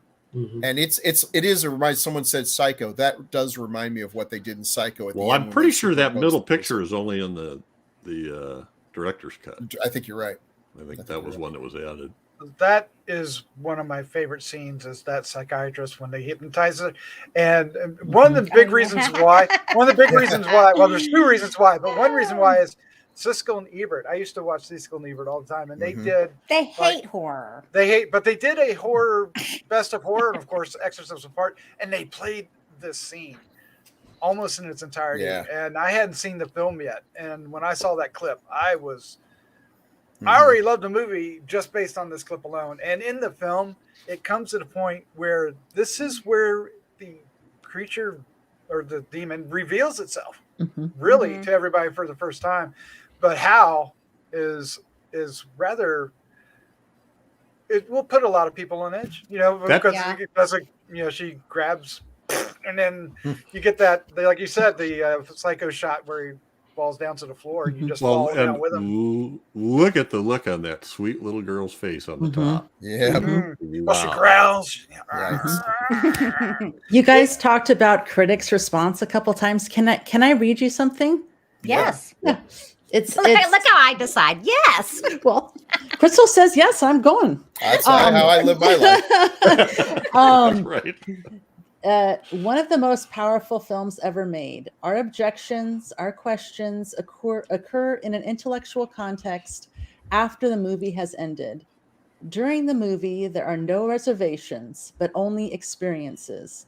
We feel shock, horror, nausea, fear, and some small measure of dogged hope. Rarely do movies affect us so deeply. That was Roger Ebert. Oh, see, good. Yeah, So, I feel like that was such. True. When I read that, I felt like that was such an excellent description of the movie. And I love when he likes a movie that when he likes a horror movie or even a little bit. But he hated The Thing. I always hold that against him. Oh, yeah. Yeah, I know. But he liked other ones. He liked, Just didn't like Friday the 13th. Oh no, he did not like Friday the 13th. He liked The Omen though or some of it, but anyway, that's a different story altogether. Did he like Rosemary's Baby? Because I would think so. Probably. Because that to me feels like it makes sense. Like that's a classic. That's a legend. Like Right. I think it would be surprising for anyone to not like Rosemary's Baby or not to like The Exorcist, at least to some degree. Right. Come on. To be able Rosemary's to Baby's a lot more restrained. Yeah. And of course, Yes. the reaction to this film is the stuff of legend, right? Yeah. This is where they talk about people leaving the Mhm. theater barfing, and I mean, it came. This is still when we didn't have a summer season for movies. This is when the movies came out in the wintertime, and this came out, like I said earlier in the show, it came out around Christmas time. This is not a Christmas movie. The lines were astoundingly yeah. long. I remember the lines being just around the block. But it I think certainly. it's hilarious that they Yeah. brought it out during Christmas. Yes, I love it. But Yeah. that's what you did. That's what you did. Then. Yeah, it's so They would funny. battle for the position to do those. Most all the big films came Well, out. during that time. ghost stories have a strong Christmas tradition, but not this one. Not this one. Just, Do you remember standing in line, Chad, when you saw it in the theater with your uncle? Yeah, Yeah. stood in a long line. Yeah. So it was that. Wow. Do you remember your remember- uncle getting dirty looks from the woman selling them the ticket? No. Chad was below the below the line. We went in Little Rascal style. He had a big overcoat. And I sat on my, Oh my God! my shoulders. Yeah. The little teeny feet. walking Yeah, I around. was standing on his shoulders, and I was Yeah. like, "Two, please, ma'am." Oh, little Chad would be so cute. Can you Yeah. picture? That's scared. I can't picture that part. Okay. He had a mustache even then. Yeah. Yeah. Excuse He me, did. my good lady. He was I'll have born two like adults. that. Hilarious. So I guess what I'm saying about that is that the movie had a reputation. It grew a reputation Oh, yeah. rather quickly, and I think it still carries that reputation to this day. People know about it, even if they haven't ever seen the film. They know about it. Its reputation. Even my kids who enjoy watching movies, especially some of the old ones. They'll watch them with me. Are aware of The Exorcist. And will it be scary or not? I'm proud of my daughter. So her favorite film is The Birds. She loves The Birds, which that's a good for her. Yay. And the Haunted. Yeah. Old one. I took my granddaughters to see Psycho in the theater when they were 12 and 14. Nice. And then also we watched, I don't know, a few years later, we watched The Conjuring. And she kept begging me to watch The Conjuring, begging me. And I'm like, you can't tell grandma. Oh, You can't tell grandma that we watched this. Grandma came home while we were watching it, so I turned it off. And then she's going, Addie's just keeps after me. Come on, Grandpa, we got to watch the end of it. Yeah, you got to see it. Okay, through, so we watched the end of it. All right. Cheese and so rice. I asked him if any of them wanted to go to the Exorcist with me. No way. We'll watch Psycho and The Conjuring. We ain't watching The Exorcist. Nice. I love it. I love it. Exorcist And has they're a reputation like, for 21 being and the- 19 now. Yeah. You know? But if you go in thinking you're gonna be so scared, I don't think it's that as scary. I think it, you know, because I mean, even at that young age, I knew that this was supposed to be the scariest movie ever made, and it wasn't. I mean, it was, but it, you know, I mean, expecting it makes it a little, you know, easier to take. Yeah.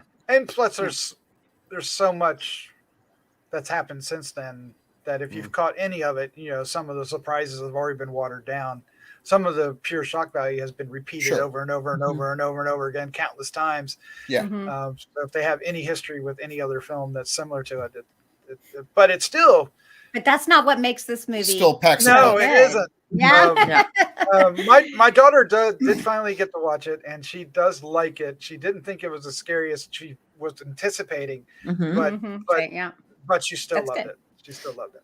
She loves Jaws too, by the way. So. When it came out, people hadn't seen anything like this before. Yeah. Oh no, They just had not seen anything like it before. So Plus, the thing was Rosemary's Baby, right? And that has nothing like this. It was a shock to people because they'd never Sorry, seen. They'd never seen. You know, they never saw little girls doing the things that she was doing. Or saying what she said, right? Saying what she said, right? Yeah. And well, there was a. We do know there was a spider walk before this, though. This was not the first. Oh, that's right. We have seen that. Il Demonio. Il Demonio. Il Demonio. 1963. I forgot about that already. Well, we just did that. Oh, wow. It wasn't that long ago. No, it wasn't. You watch so many movies. I'm not surprised. Yeah. You can't keep track of them. Sometimes. Friedkin didn't want that in there. He Yeah, wanted, yeah. He wanted that because he said it took you out of the movie. I agree. A little bit. It's like Oh, my yeah, I agree, favorite too. scene. That Well, it scene is is a- yeah. iconic. It was for me. unnecessary though. From what he, Well- from his Well, the point placement, of the view. placement also was a little Yeah. jarring too. They Yeah. just That found was out about part the of the death idea. of the director, Burke, right? yeah. Yeah. Yeah, and then here she. But I goes. think that's what makes it. That's part of what makes it possible for her to think when she's talking to Kinderman that Reagan actually did that. But Yeah. Mhm. I don't know. But I love I the, like the shot. I mean, they took so much. I mean, another thing that we need to talk about. We haven't is how cold they made that room, right? Yeah. They did a lot of things to that room, you know, because they had the earthquake scenes where they made it pivot, and they made it so cold that you could see the breath. And it's so effective when they come in. The room's dark and the only lights coming from the open door, and you can just see their breath come out, and it just, you know, by seeing that what that means, right? They don't go, "Ooh, it's cold." I mean, they put their jackets on, but they don't have to tell you it's cold. They put their jackets on. You see their breath. You know it's cold. I think that's a clever way because I mean that's something you can do, and you can like put heating pads and stuff on the actors and stuff, but it'll still make the warmer they are, the better their breath will show anyway, because that warm will hit the cold. And it's not treating the audience as stupid. You Yeah. know, Right, you know, right, exactly. They did talk about. I think it was the cinematographer talked about how they worked so hard to get the turning head all set up and everything, and then they ran a test, and then they went, "Oh, we forgot something. What? They forgot the breath. They had to somehow pipe some old breath coming out of it, you know. Little fog. Little. Otherwise, We Right. just fixed that in post today. Well, Yeah. if that's what they said, that all of that stuff they could have just done CGI, you know. They can now, and they will. And they did. Right. Oh, they did. They did. The Exorcist Believer. They had not. See, I know I keep bringing this up. Oh, I'm a you're little going to bring bitter. that up. I'm a I little know you- bitter. There's smoke that fights smoke. It's Yeah. Well, then the other big thing is who does she call? Sharon, Kitty Wynn calls Karis to come. You got to get over here right away. And Mhm. she sneaks her up to Reagan's room to show her Yeah, the help. words Yeah. on her stomach. Mhm. Oh yeah. Doesn't even want her mom to see that.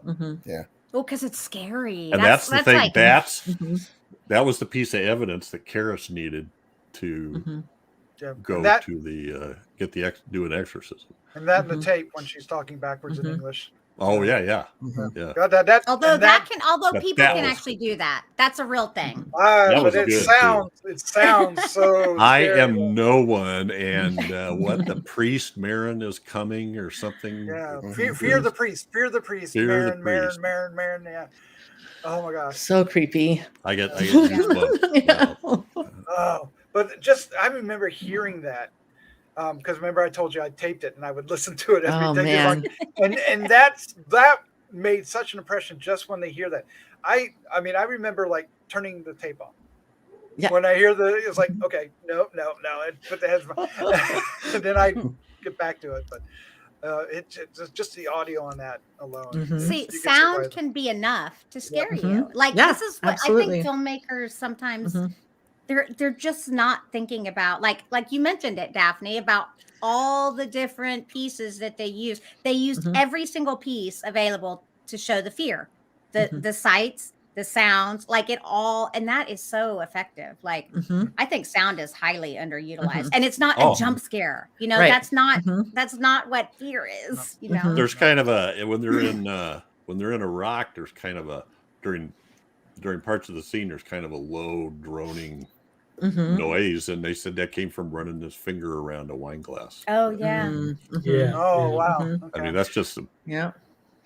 Well, and it's like they had some pig squeels. Oh yeah. And Yes, that's one of my just favorites. crazy. And it just was like, like what is that? You know, it was just Yeah. oh Because it sounds wrong. Like they Yeah, sound like they're exactly. screaming. There's all Which is these also things. which is also really for folks who know the Bible, very clever because it's when the Yes, demon because is Jesus. cast Ah, out. right. Mhm. That's that the Mhm. whole Uh-huh. legion was thrown Right. into a Uh-huh. sounder of swine.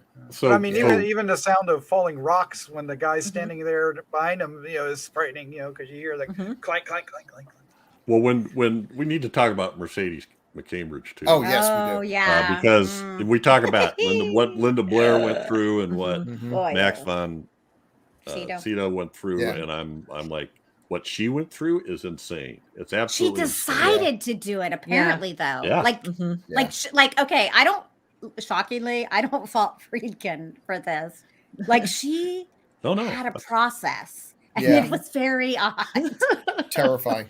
Well, she was a recovering alcoholic, and she Mhm. drank again Mhm. and smoked, and then drank Raw some eggs. concoction, a Mhm. raw egg, and something else to Mhm. Actually, makes me raw sick. her vocal cords. And she does have one of those. If you don't see her talking, if you Mhm. just hear her voice, you could interpret that as male or female. It's kind of in that Yeah. in between She's pitch. got that, like guttural. Well, Mhm. She used to be in some noir films, didn't she? Yeah, Mhm. yeah. I think Oh, so. she's an Oscar winner, I And believe. some westerns too, I think. Yes. Yeah. Yeah. Yep. Mhm. Beautiful Mhm. lady. Oh yeah. Mhm. But yeah, there's some classic lines. Like I said, most of them we can't say, Mhm. but it's a Nope. beautiful day for an exorcism. It's a great one, Mhm. right? Well, it I freaks like- me out when he Oh, talks in when so she good. talks in other people's voices. So like when Mhm. she does Burke, the one that's Yes. dead, she does his voice that say, "Look what your Yeah. daughter did," or Mhm. something like that. And then Father Karras's mother. Excellent day. Uh, Oh, Dimmy. Dimmy. um, Dimmy, how you do this to me? And and then she just makes noises too, kind of like there was a few. I think that they said she could get. I think Friedkin said she could get like a few different sounds in one exhale, and I don't know if Yeah. that was like because the eggs and her vocal So- cords What? or what, I but think it's like clogging her. Okay, so like gurgling or something. Well, I thought it was kind of like like a when Tibetan I'm throat stressed up, singing, where they can and get I Yeah, have like yeah. in this thing. yeah, Some it's phlegm. like, it's Some the phlegm hanging phlegm, down. yeah, phlegm- that's what the I was phlegm is thinking. what Yeah. does it. Yeah, because like I have such bad allergies, so like Yeah. making those sounds isn't that hard for me. But it's because I've got so much crap in my throat. It's like and it like vibrates. It's very Mhm. weird. Poor thing, though. I think she's Mhm. amazing. She's just crazy. I'm like, why would you drink? Why would you do this? Well, she Why? had, according to Friedkin, she had priests stand by, Yes, and, and she then she went would. and she went and spent time with them between Mhm. takes and scenes. Interesting. So she clearly had issues. Like I would not do something I felt so strongly against. I guess I'm just blown away by her. I'm so wild, like that she decided to do it. If I felt that I had to have a priest on set where I would have to go and like be like, "Oh, save me!" There's no way I would do it. Maybe not the way I movie for would me. do Yeah. Yeah, I'm like, what the heck? Why? No. You just say, no, you just call me up. Sorry, Bill, you got to change the script. Well, I just got to be call a honest. priest. With you. There's not much that would make me feel that way. Okay, like I'd be Ooh, a like, challenge. let's do it. Whatever. Yeah, no. Well, I like when Kinderman describes to Karras what Burke Denning's body was like. Mm. Oh yeah. How the head was snapped around and turned 180 degrees, and I forget what else. And he tells Chris McNeil that how all this stuff happened to him before he went out the window and down the stairs. Otherwise, it was 1,000 to 1 shot. You know. Mhm. Ah, yeah. He broke his neck. Whoop. Well. So some of the, like we mentioned, Keach, but Gene Hackman was at one time considered for the role of Karras. Really? Yeah, as was. Actually, Well, he just got done with he's- French Connection. You know? Yeah. Okay, Ah, he's a good act. I mean, He's a good honestly, actor. Yes. Mm-hmm. It might I have could worked. see it. It might have worked. Yeah. I'm glad they did, but Mhm. it might have worked. Yeah. Marlon Yeah, Brando you're right. at one time. Nah. Brando. But Nah. Marlon Brando would have been too much trouble on the yeah. set. And they didn't want to use him because it would be a Brando. You have any film. cheese downstairs? Yeah. Okay, so get this. John Borman was offered the job to direct, Oof. and he declined it because he felt the storyline was cruel towards children. Mm. So he ends up directing Exorcist. Exorcist 2. Now I heard that Kubrick was actually in the running too, and that's I I'm think it glad would've been I'm glad good. we got the movie we got, but that is fascinating to Would've been wonder good. what a Kubrick Exorcist movie. As much of a worse person as he is, Yeah. dear What would he have done? dear God. But I do think the movie would have been good. But Yeah. you know, I can separate the artist Yeah. from the Mhm. art. Oh, you have to, especially in those days. Uh-huh. And other Reagans might have been Brooke Shields. But No, she was considered too young. Mhm. Also, one time they were going to get Carrie Fisher was being. Oh, that would have been okay. That would have been Really? interesting. Yeah.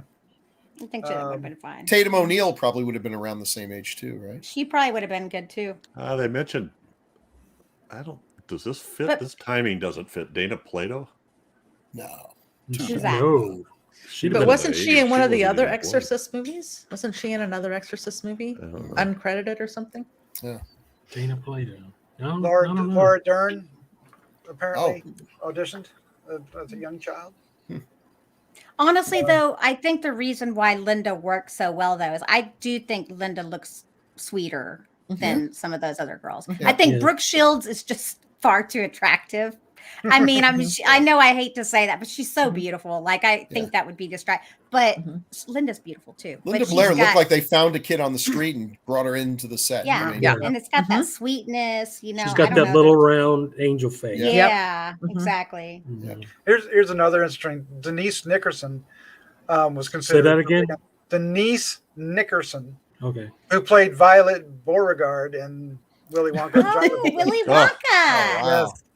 With I Jack wanted Nicholson was up for the part of Jack Father Nicholson. Karras. Yep, And- Roy and- Scheider. Roy Nicholson? Scheider. So Dear God, Friedkin this thought is- that Nicholson this was is too crazy. unholy to ever play a priest. Yeah. Scheider would have did good. I'd Scheider feel would've done a I'd good feel job. scared for the demon, you know. Mhm. Watch He's a out, good judge Pazuzu. of character, apparently. Takes one You to know, know one. the problem with all these, I mean, Gene Hackman's a great actor, but I'd be saying this is Gene Hackman playing a priest, I whereas know. the actors that they got, while some of us may have known about CDAW, they weren't big names. So you got invested in the character more. I There's do always a think it's danger. important sometimes. Like I know that Hollywood movies cast people that are Mhm. well. I think that works against them It can. in A lot of in, times, in yeah. a lot of times. Yeah, it's like Like when you need to believe the character and not see the actor, mhm. that's definitely. I mean, when you make a Fast and Furious film, it doesn't matter. Yeah, it doesn't matter. Right? But when you make something like Mhm. this, it does. Friedkin Because- also said that Seadow was reluctant to take the role, and he said 'Cause he that didn't he believe. said if you want to bring Ingmar Bergman in and direct your scenes, he goes, that's how bad he wanted Max von Sydow. Wow. Well, good choice. And Chad said, And I said, I'm out. Bergman is trash. Oh, now. "Oh, Chad." There's no old Chad. Bergman is trash. Oh. I stand by it. Watch the Virgin Spring, and then Nope. Last House on the Left. Nope. Hold on. Nope. Yeah. And we It would be can interesting literally, double bill. Yeah. Yeah, for real. It's like, woof. Well, we don't have time to go into it now on this episode, but we could literally do another episode on Oh just my God, we've all talked about the- this movie for 2 hours, and we're All the still weird there's so much stuff. more we can all do. the all the weird stuff, all the Yeah. coincidences, and Uh-huh. the Exorcist is possessed type of Yeah, stuff. we're on Bergman now. Yeah. Yeah. You know, when I saw it at the theater, one of the things that really freaked me out was just change the subject quickly because my brain does that. that's okay. When they'd had the crucifix masturbation scene, and then her mother comes running over and she grabs her and shoves her face down into her Mhm. lap, Mhm. yelling, lick me, and then Mhm. Oh yeah. throws her off, Mhm. and her face is all covered with blood. I don't know Mhm. why, but I had not noticed that before. Mm. But Yeah. that had an impact on me on Yeah. the big screen. Yeah, because it's effed up. Yeah.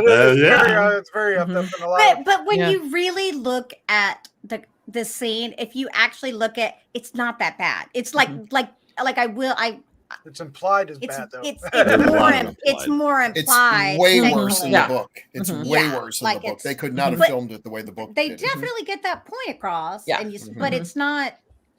it's not actually explicit like it could be, and so thankfully, you know, I mean, in the I can't give anything about the show, but in the show, there's something far worse. Little sleepaway camp action there. Yikes. The scene of the chest of drawers going across the floor frightened me as a I young own those Mhm. drawers. I You actually do? own that. I own one of the Anne cabinet, and I painted it black. But yeah, Oh my it's- gosh. yeah, Wow. I got it Cool. up. And the, Yeah, and it was the, and cool. the and the fact that the door shuts so hard that it cracks. Cracks. Yeah. Yeah. Yeah. That is Yeah. such And a the strong, ceilings but buckle. And, yeah, but it's Mhm. such a strong, subtle visual that Yeah. implies much more Mhm. than just the door Mhm. cracking. Right? Mhm. Yeah. But yeah, we should probably go ahead and end this. I Mhm. mean, I don't know. There's no really good way to drop off of this. Yeah. We just, Yeah. you know, this is a classic. We've waited Yes. 200 Yeah. episodes to do this. We had it in our pocket for a long time. We Yeah. have a lot of the more famous horror films in our back pockets waiting for a good anniversary time to do it because we've been kind of relishing ourselves in the littler, the lesser known, or some of the obscure. Daphne horror will be films. the only one left of us by the time we get I around know. to So, Mhm. but it is such a wonderful film to revisit for our anniversary. So thank you all for hanging out with me to do this. And this film it holds up today. If you know, I believe everybody listening to this is more than likely have seen it. If not, you're a student God, of horror, yeah, you're a I hope. student of film, you should. But that's I don't know if we want to say anything to end it up. Do we just want to go, Jeff, to some feedback? I guess, you know, I started my first episode of 70s was episode 42, Carrie. Oh, And that that's was a good one. 7 Oof. years Mhm. ago. Wow. Dear God. And I don't remember if Doc remembers this or not, but Santos, I think Christopher Mohr was on that, and because he's a Brian De Palma Mhm. fan, and Yep. they were talking about what to do next, and I thought, I'm just staying here listening. I'm not leaving until Mhm. somebody says, "Okay, thanks, Jeff. Goodbye." and you decided on Deranged, and then Oh, you wow. asked me if I wanted to do it. Do you Mhm. want to join us for that? I said, yeah. In fact, I will join you every episode until you tell me to leave. Aw. Still And you here never- today. And you never did. I believe Yeah. in being straightforward about Yeah. opportunities. That's how he shoehorned his way into this. That's movie. right. 160 episodes ago, and it gave me the chance that I'm forever thankful for to do some podcasts with Santos Oh, yeah. Owen Jr. too. yes. Yeah. It wasn't a lot of them, maybe 25 or so, but it was still a treat to get to know him. And this was a movie he would never have done, I don't think. He always said he This one wouldn't actually watch got it him, again. yeah. He said, I'm never watching that again. I texted him one night and said, I just rewatched Exorcist. You're a better man than I am. Yeah. Yeah. Probably would have found something else to do tonight. All right. Mhm. Thanks, you guys, for letting me in and feedback. So I think we're just going to do them all, doctors. All of these? Yeah. Okay. Wow. Okay. Go for it. All right. Starting with one on episode 135, Damien Omen 2 Nice. from RNW 2739. The scene of Joan Hart having her eyes pecked out terrified me as a child, and I still find it hard to watch as it looks so real. Frustrating, though, how she just flays her arms about instead of grabbing the fucking raven and snapping its neck. Exactly. Easier said than done. Well, that always reminds me of when somebody gets a plastic bag pulled over their head, and I'm like, how come that's Yeah. the first thing you do? But anyway, I'm with you there. 197, Kingdom of the Spiders, Dallas Nostromo. I first saw Kingdom of the Spiders as a kid and loved it because it starred one of my heroes, Captain Kirk. I also find spiders a little unnerving, so seeing Shatner covered with them in the basement is a lot of fun. Absolutely. Seeing his hero covered in spiders. In William Shatner's biography, he stated he was verbally promised to star in the sequel. When it never went into production, he considered suing the production company, but didn't because someone told him that sort of thing happens all the time in Hollywood. I've always been a little surprised Tiffany Bowling didn't do more films, as I thought she was pretty good. I think we agree with you on that. Evidently, she was actually recovering from the flu during production, but worked through it. Great film, and I really enjoy listening to you guys talk about it. P.S. I own the Blu-ray. Ha, Jeff. Because you can't get it anymore. That's about right. Yep. I love you, Dallas. That's awesome. Then we have a couple on Shivers, episode 198. The first one's from Lone Wolf. I first found out about this movie after watching the disgusting but very funny Slither. It definitely has shades of Shivers. Say that 5 times fast. I couldn't even say it once. And Night of the Creeps, as well as The Faculty. When I saw the names Lynn Lowry and Barbara Steele, I knew I was in for a treat. I always enjoy seeing Cronenberg's early films, and it's so easy to see what made him the legend he is today. He is truly the master of body horror. Yeah. I really, really like that movie. I'm so glad you guys did it. Oh, good. And from Andy L. Unlike Chad, I believe that I've seen They Came From Within, as I knew it for years, 3 times over the years. My intro to Cronenberg was Scanners, but once I got a VCR in 1982, I would go to the local video shop and go through the horror sections. That's when I watched on my Sanyo Beta VCR Ooh, he was the a beta earlier guy. Cronenberg films. Nice. I remember it being quite shocking at the time, but even then you could see that it was his first real theatrical film, and I agree that the quality of the lead actor is not the high point of the movie. It's fascinating to see the progression of his films, with each one showing so much more skill than the previous one. I do have mixed feelings about some of his later films as well, but I love A History of Violence as well as Eastern Promise as the last ones that I really enjoyed. Definitely one of the foundational creators of horror movies and one of the great ones. I'm glad that Decades are continuing to come out on a regular basis, and hope Horror News Radio and Gruesome Magazine will pick back up on a more regular schedule. As always, I thank the Grue Crew for continuing to entertain all of the listeners. Thank you, sir. Well, if you're listening, October is packed full of Gruesome Magazine. Yay. Oh my gosh, is it ever? And Yeah. this one, Yeah. 199, Godzilla versus Megalon. Ooh. This went live today from Jerry Chandler. Yay. Godzilla versus Megalon isn't my favorite of the pre-2000 Godzilla films, but it's high up there just for the fun factor. An insane underseas kingdom, a couple of monsters that come across like they were designed by someone with really good ideas, but who got high when it came time to actually put them to paper, and an attempt at what felt for years like an Ultraman substitute as a partner for Godzilla. Godzilla movies are almost always fun, and that's even more true when you have battles that are more than just one-on-one fights. And Ultraman, along with the briefly mentioned but sidetracked pro wrestling references you all made, go towards explaining Jeff's query on the nature of Godzilla fights being about Godzilla getting beat up a lot before finally getting the upper hand, and then finally getting around to using the one weapon in his personal arsenal that more often than not signals the end of the fight. Ultraman always did the same thing.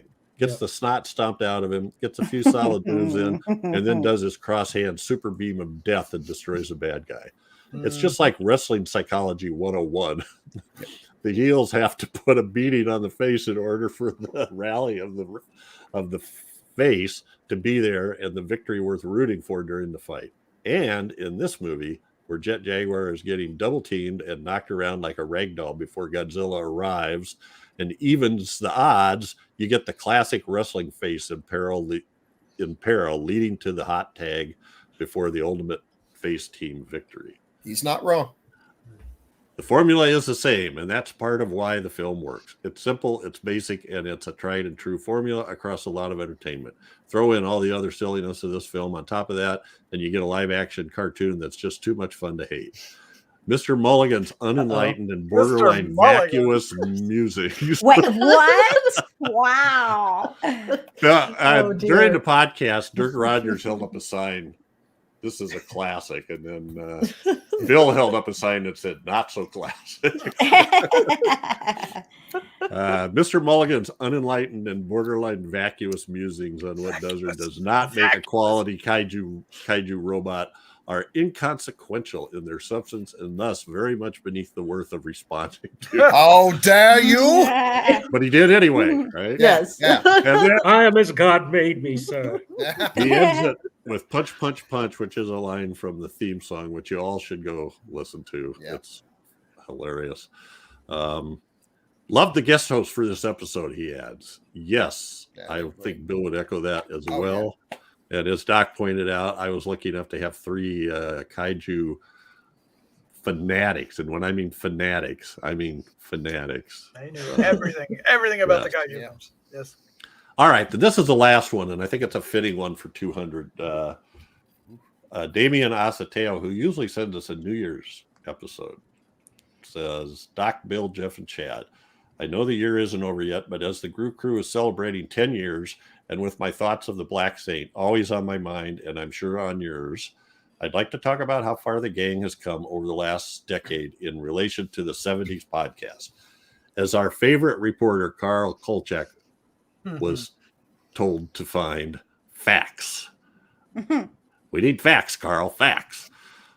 So here's a fact. Of the top 10 horror films of the 1970s via IMDb, the Grue Crew has reviewed 8 of them. Alien, Black Christmas, Carrie, Dawn of the Dead, Halloween, Jaws, The Omen, The Wicker Man. I think this is probably one of those 10. Yes, I would imagine. there's And only my one guess is the other one is probably Texas Chainsaw I Massacre. would Okay. imagine. Makes sense. See the guess?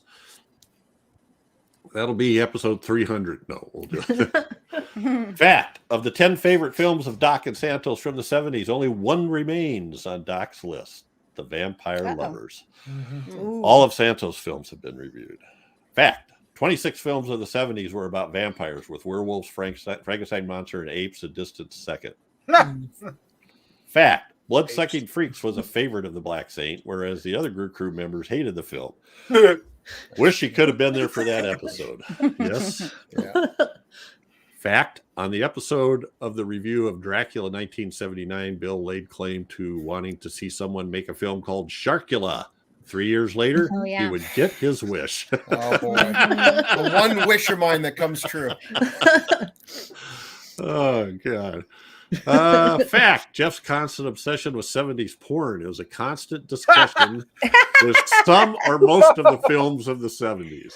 Yep. Yeah. Oh my God. Did I do that? Okay. Jeff's always texting me going, "Did you see the boobies?" Oh my God. Fact. Oh, Lord. You weren't supposed to tell him that. Yeah. All I'll the send hair, you another. all I'll the send you another hair. video call. Oh God. Doc. The running total for Jeff's DOH 70 Blu-ray collection off Amazon is north of about 3,900. Yeah. Fair. Give or take a few box sets. Fact: Princess Dragon Mom and Chad Hunt are as synonymous with DOH 70s as Bill Mulligan's disdain for animals that were drugged or fell asleep in the making of certain That's films. right. Fell asleep. See? Yeah. Yeah. Mhm. Fact: the phrase "stepping on their dick" is now in the zeitgeist of Yeah. 70s horror. Yep. Yeah. And finally, fact: you four guys, along with countless others, have made this podcast a love letter to horror films of the 70s, good or bad.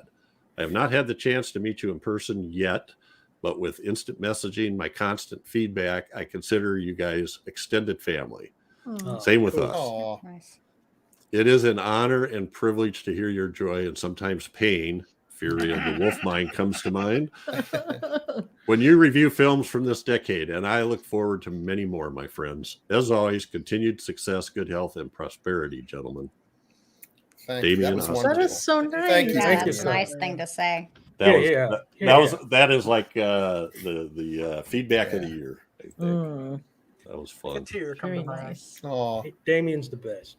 He's a cool guy. Well, we're now down to next episode. it's Chad's pick, right? It is. Fury of the Wolfman 2, even furier. No, Fury. Even furier? Now with more fury. Is that a real thing? Is that a real thing? No. That would be hilarious. That's a great title, Bill. Oh my God. Even Well, hey, I had furier? Sharkula, so you know. Love it. So Funny. I guess we haven't picked the next episode yet. We So we'll haven't. get that. Have you? No, I have not. Okay, so we're getting our 300 episodes off to a good start. Just like Making a good just one. like Doc and Champo started it, I think. The They used pressure's to- on, Chad. They figured it out after the episode. So I don't know, Doc. It's a surprise. Yeah. Well, there's still plenty to choose from.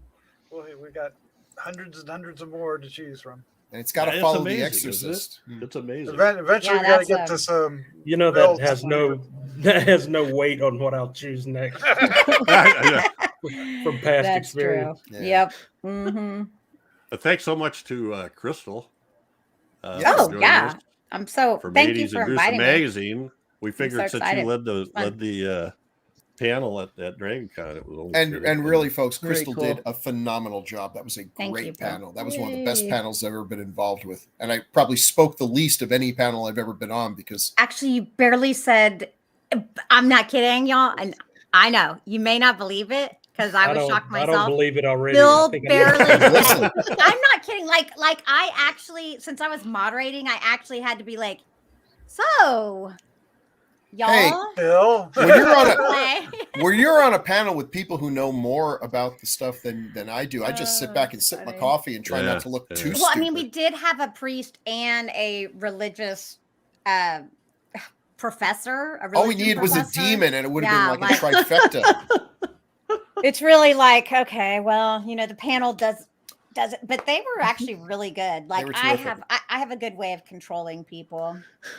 So on they this, were very good. the 50th anniversary of the release of The Exorcist. And thank you to Daphne for joining us. She's Yes. Thank been on you. 70s Are a you few not times. normally here? Daphne? Unfortunately, No. she usually Sit works right Wednesday here, night. like- Yeah, I So, usually work on Oh. Wednesdays.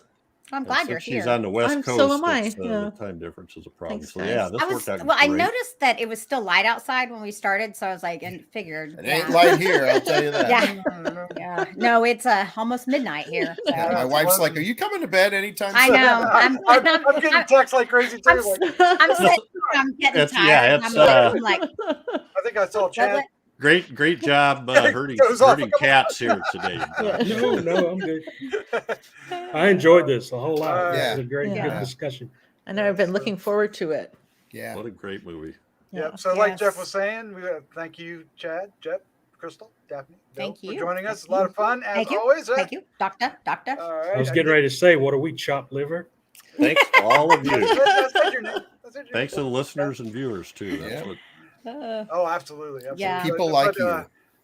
We've been doing this 2 hours tonight. It's time to say goodnight. Let's say goodnight. Yeah. this is. You know what this ended up Hi. like? Oh well, for a minute. Our 100th episode on Classic Hero was Frankenstein, and it was 2 hours.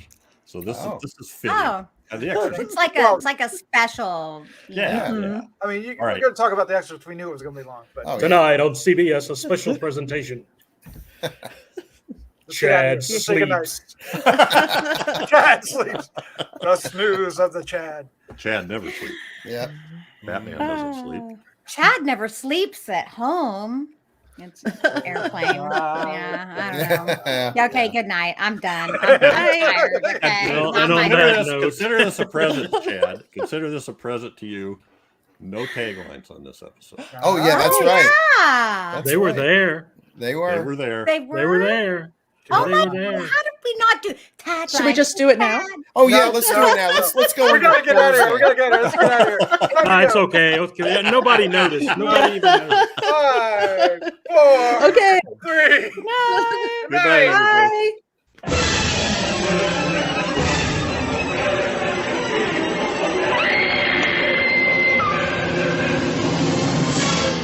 Gruesome Magazine.